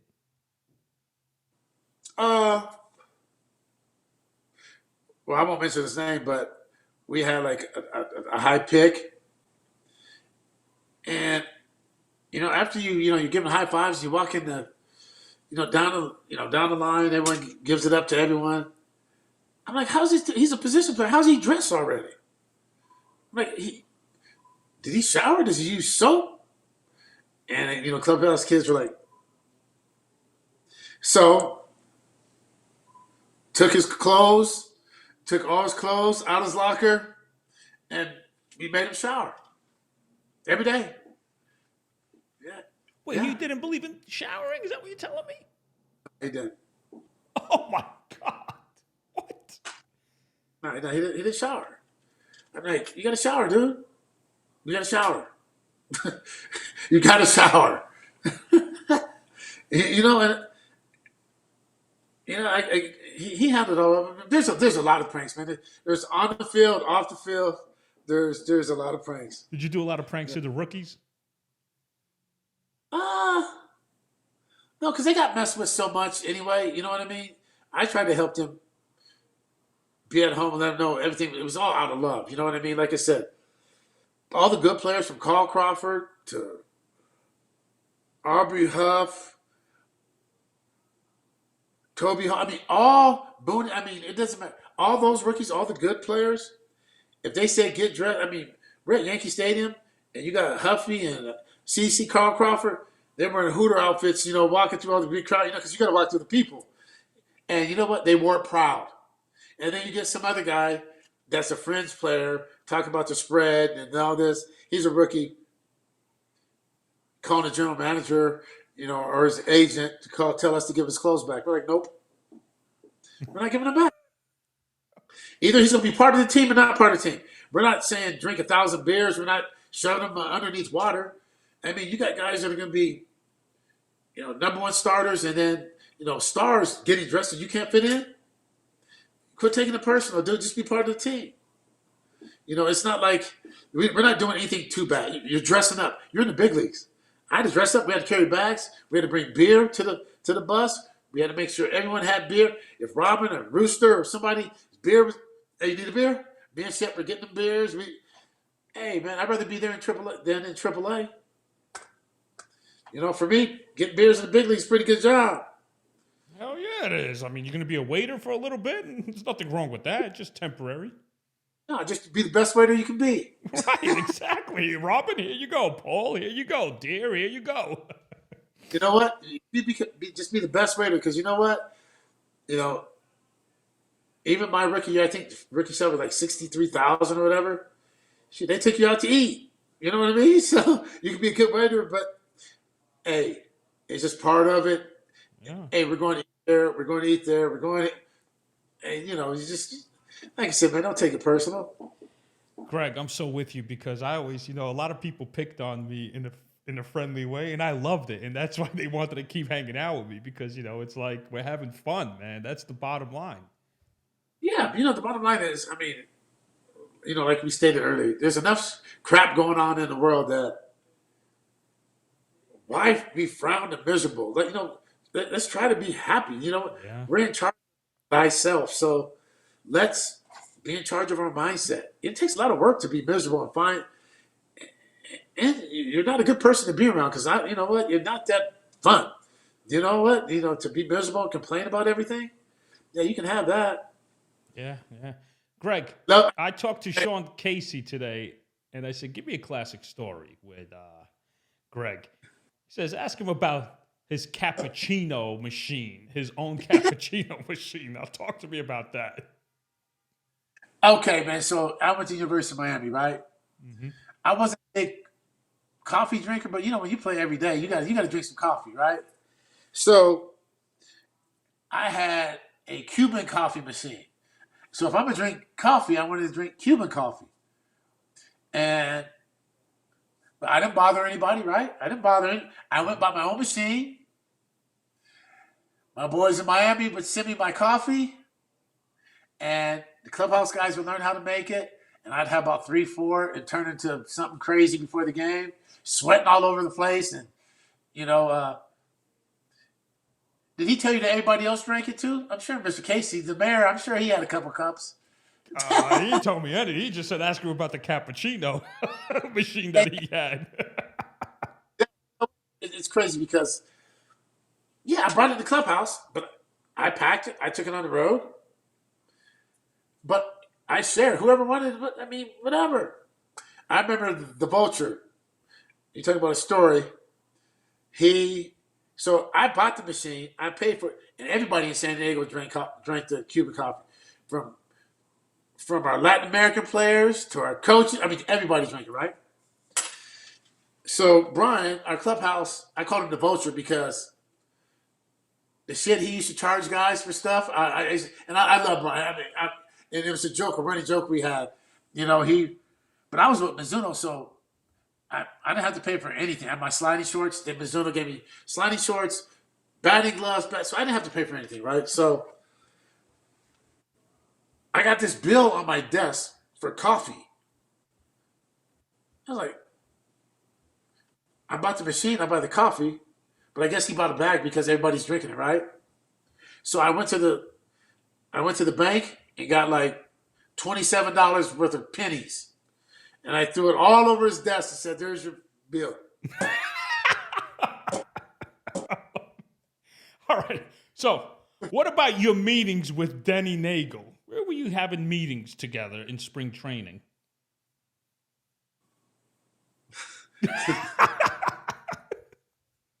I don't even You know. can plead the fifth.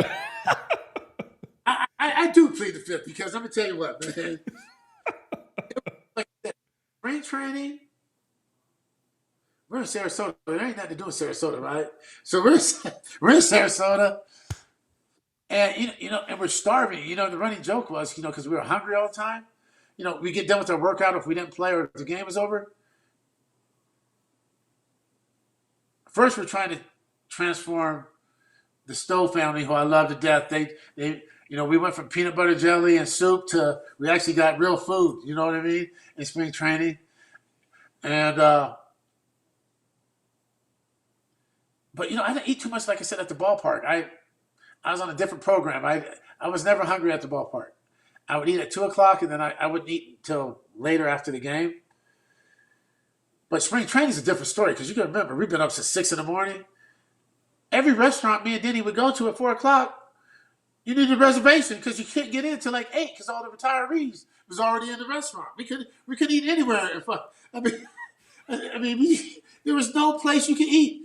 They were there at 3 o'clock until like 7, and you just try to get a little fast food to tie you over to 7 o'clock or make a peanut butter and jelly sandwich. But dude, I couldn't eat anywhere in Sarasota for a whole spring training because a lot of retirees, and at 3, 4 o'clock, everything was full. Yeah, it was not good. So you went to the late shift place where they provide food. Yeah.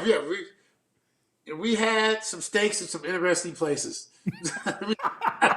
Listen, I played college baseball in West Palm Beach. All right, the Expos and the Braves shared the facility. I know what's going on. All right. Yeah, and we had to eat, right? We had to eat. Yeah, you had to eat. I hear you. And places like that, they provide food too. Hey, some of the best steaks I've ever had. Some of the best I've ever heard too. I got music with my steak. That was better than all, right? That was better than waiting for 3 hours to eat at. You got your steak, you got music, you got entertainment. It was great, baby. Yeah. Yeah, it was nice. You know what I mean?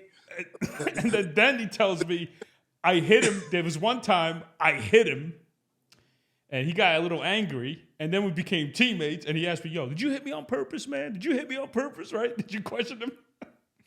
Yeah, you know what? I did because I hit Pittsburgh pretty good, but, somehow I always end up getting hit. You know what I mean? So it was funny because then we are teammates. I'm like, dude, I just got to ask, man. Did you do that on purpose? Because we have to get that out of the way first, and then we can move on. You know what I mean? But I just got to make sure. No, but Denny was here. I did a podcast.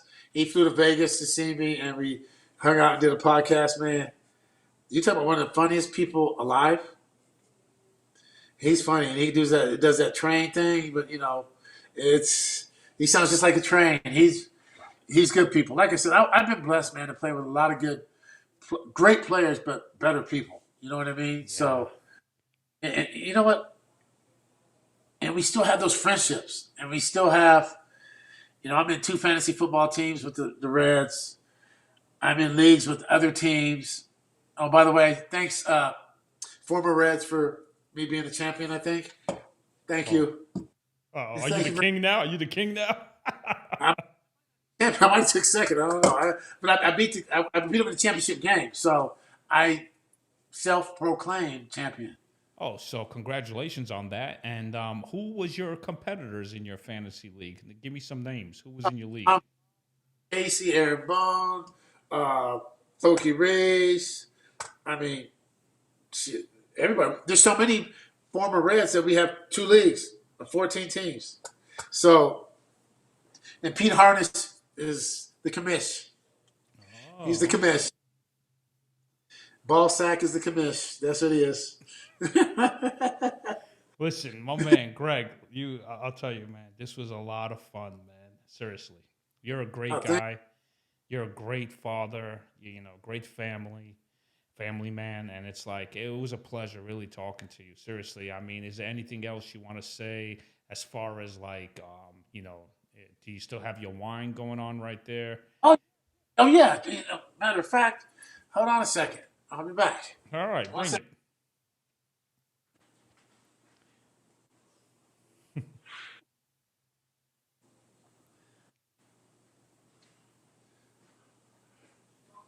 Yeah, we're back. Well, yeah.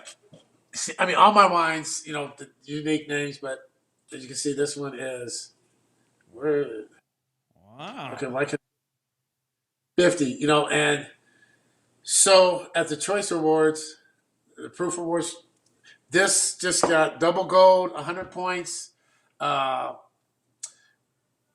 new wine of the year, and it's my Pinot from 23 Wines.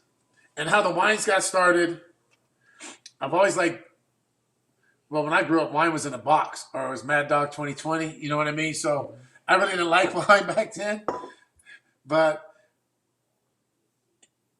during COVID, I didn't want to be the guy to make anyone sick or, you know, have events where people were getting sick. So I didn't do any of my comedy shows or golf tournaments to raise money for Vaughn's Valley Foundation. I was paired up with the Elder family from E2 Family Vineyard, and me and Brett became like brothers. You know, the owner of the vineyard, him and his father and his brother and his sister Alicia. They took me in like a kid, and we formed a partnership, and we started to make wine. And you know, I learned from the foil to the bottle to the labels to the corks, and I love the harvest part of it. But I was like a, how do you say it, a VIP harvester, because I just rode the machine for like an hour in the dark, and you know they were going to be out there from 6 to 6. So you know I left after an hour, but it was pretty cool to learn every aspect of the wine and to the people that you meet. But this one, you know, just one. So now I'm interviewing distributorships, and because every state is unique and has their own different laws. But this wine was started to help raise funds for Vaughn's Valley Foundation to find a cure and to make a difference in my community. I have, well, at the time, I had multiple Restore Hyper Wellness Centers also. So we gave out PPE and IVs to first responders and essential workers to say thank you for what they were doing to keep them safe. And I started the 23 wines, thinking I got to find another way to try to raise revenue. The only revenue that we take is the portion that goes back to the vineyard. Other than that, it goes to Vaughn's Valley, which continues to try to help make our world a better place. You know, whatever that is. I didn't want, because as much as diabetes is my heart and soul to try to find a cure for, so is my community. So it's, and when I say my community, anywhere I stepped or been, people call me all the time, but I went to public school growing up. You know what I mean? As long as I kept a certain grade point average. My parents went to Catholic school growing up, and my deal was I had to keep a certain grade point average. But our foundation was able to help distant learners, because in the public sector, I don't get it. It's something I could just speak on. They don't really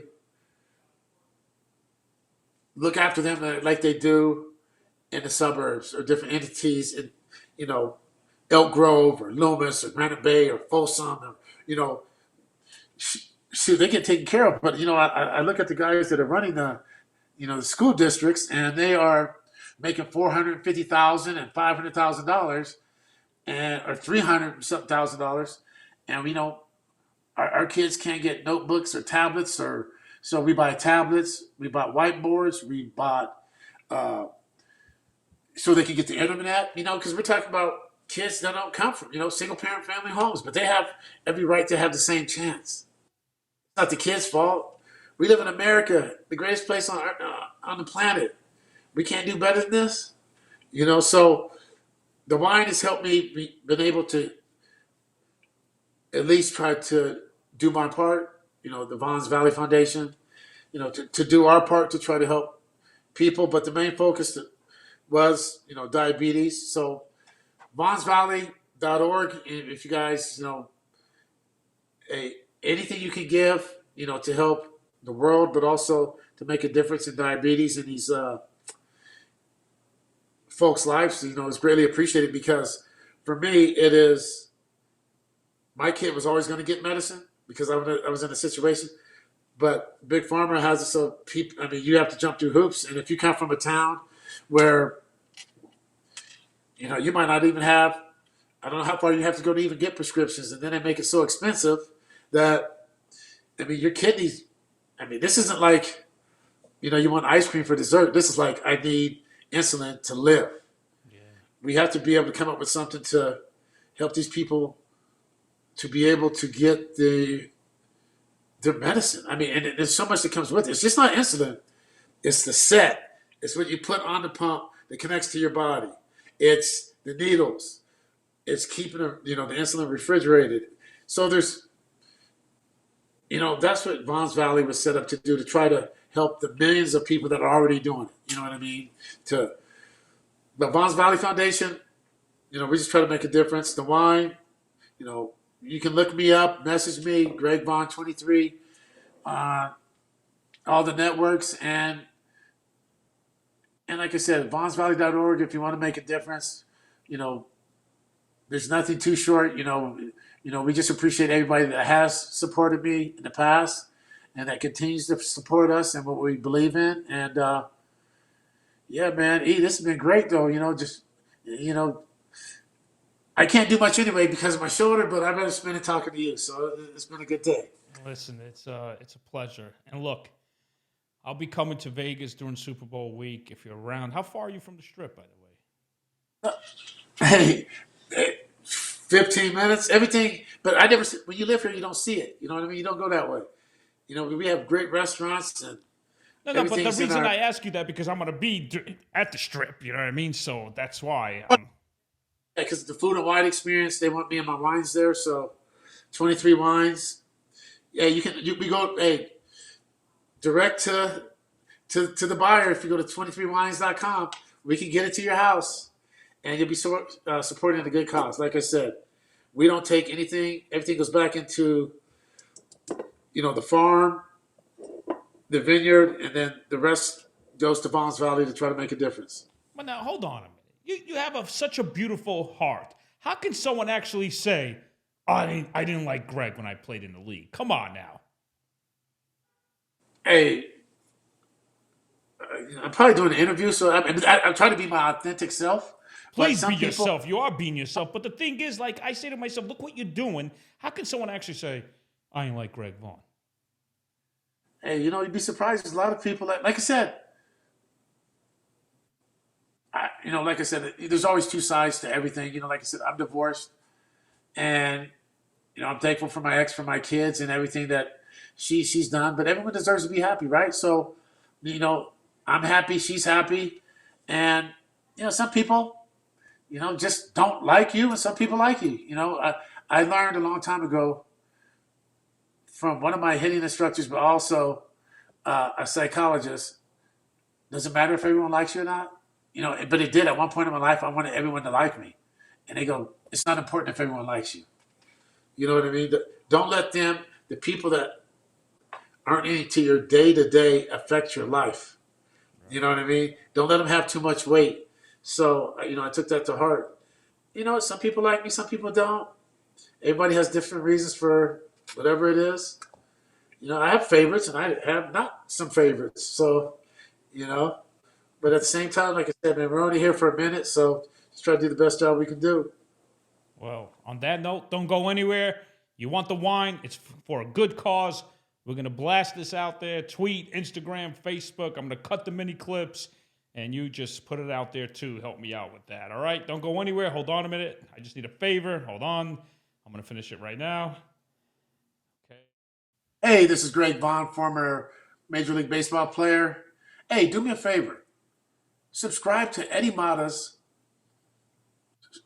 everything he has going on all his platforms, because he's funny as hell. He's a good guy, and his heart's in the right place. And if you don't know who he is, now you do. Get to know him and fucking subscribe to all his shows.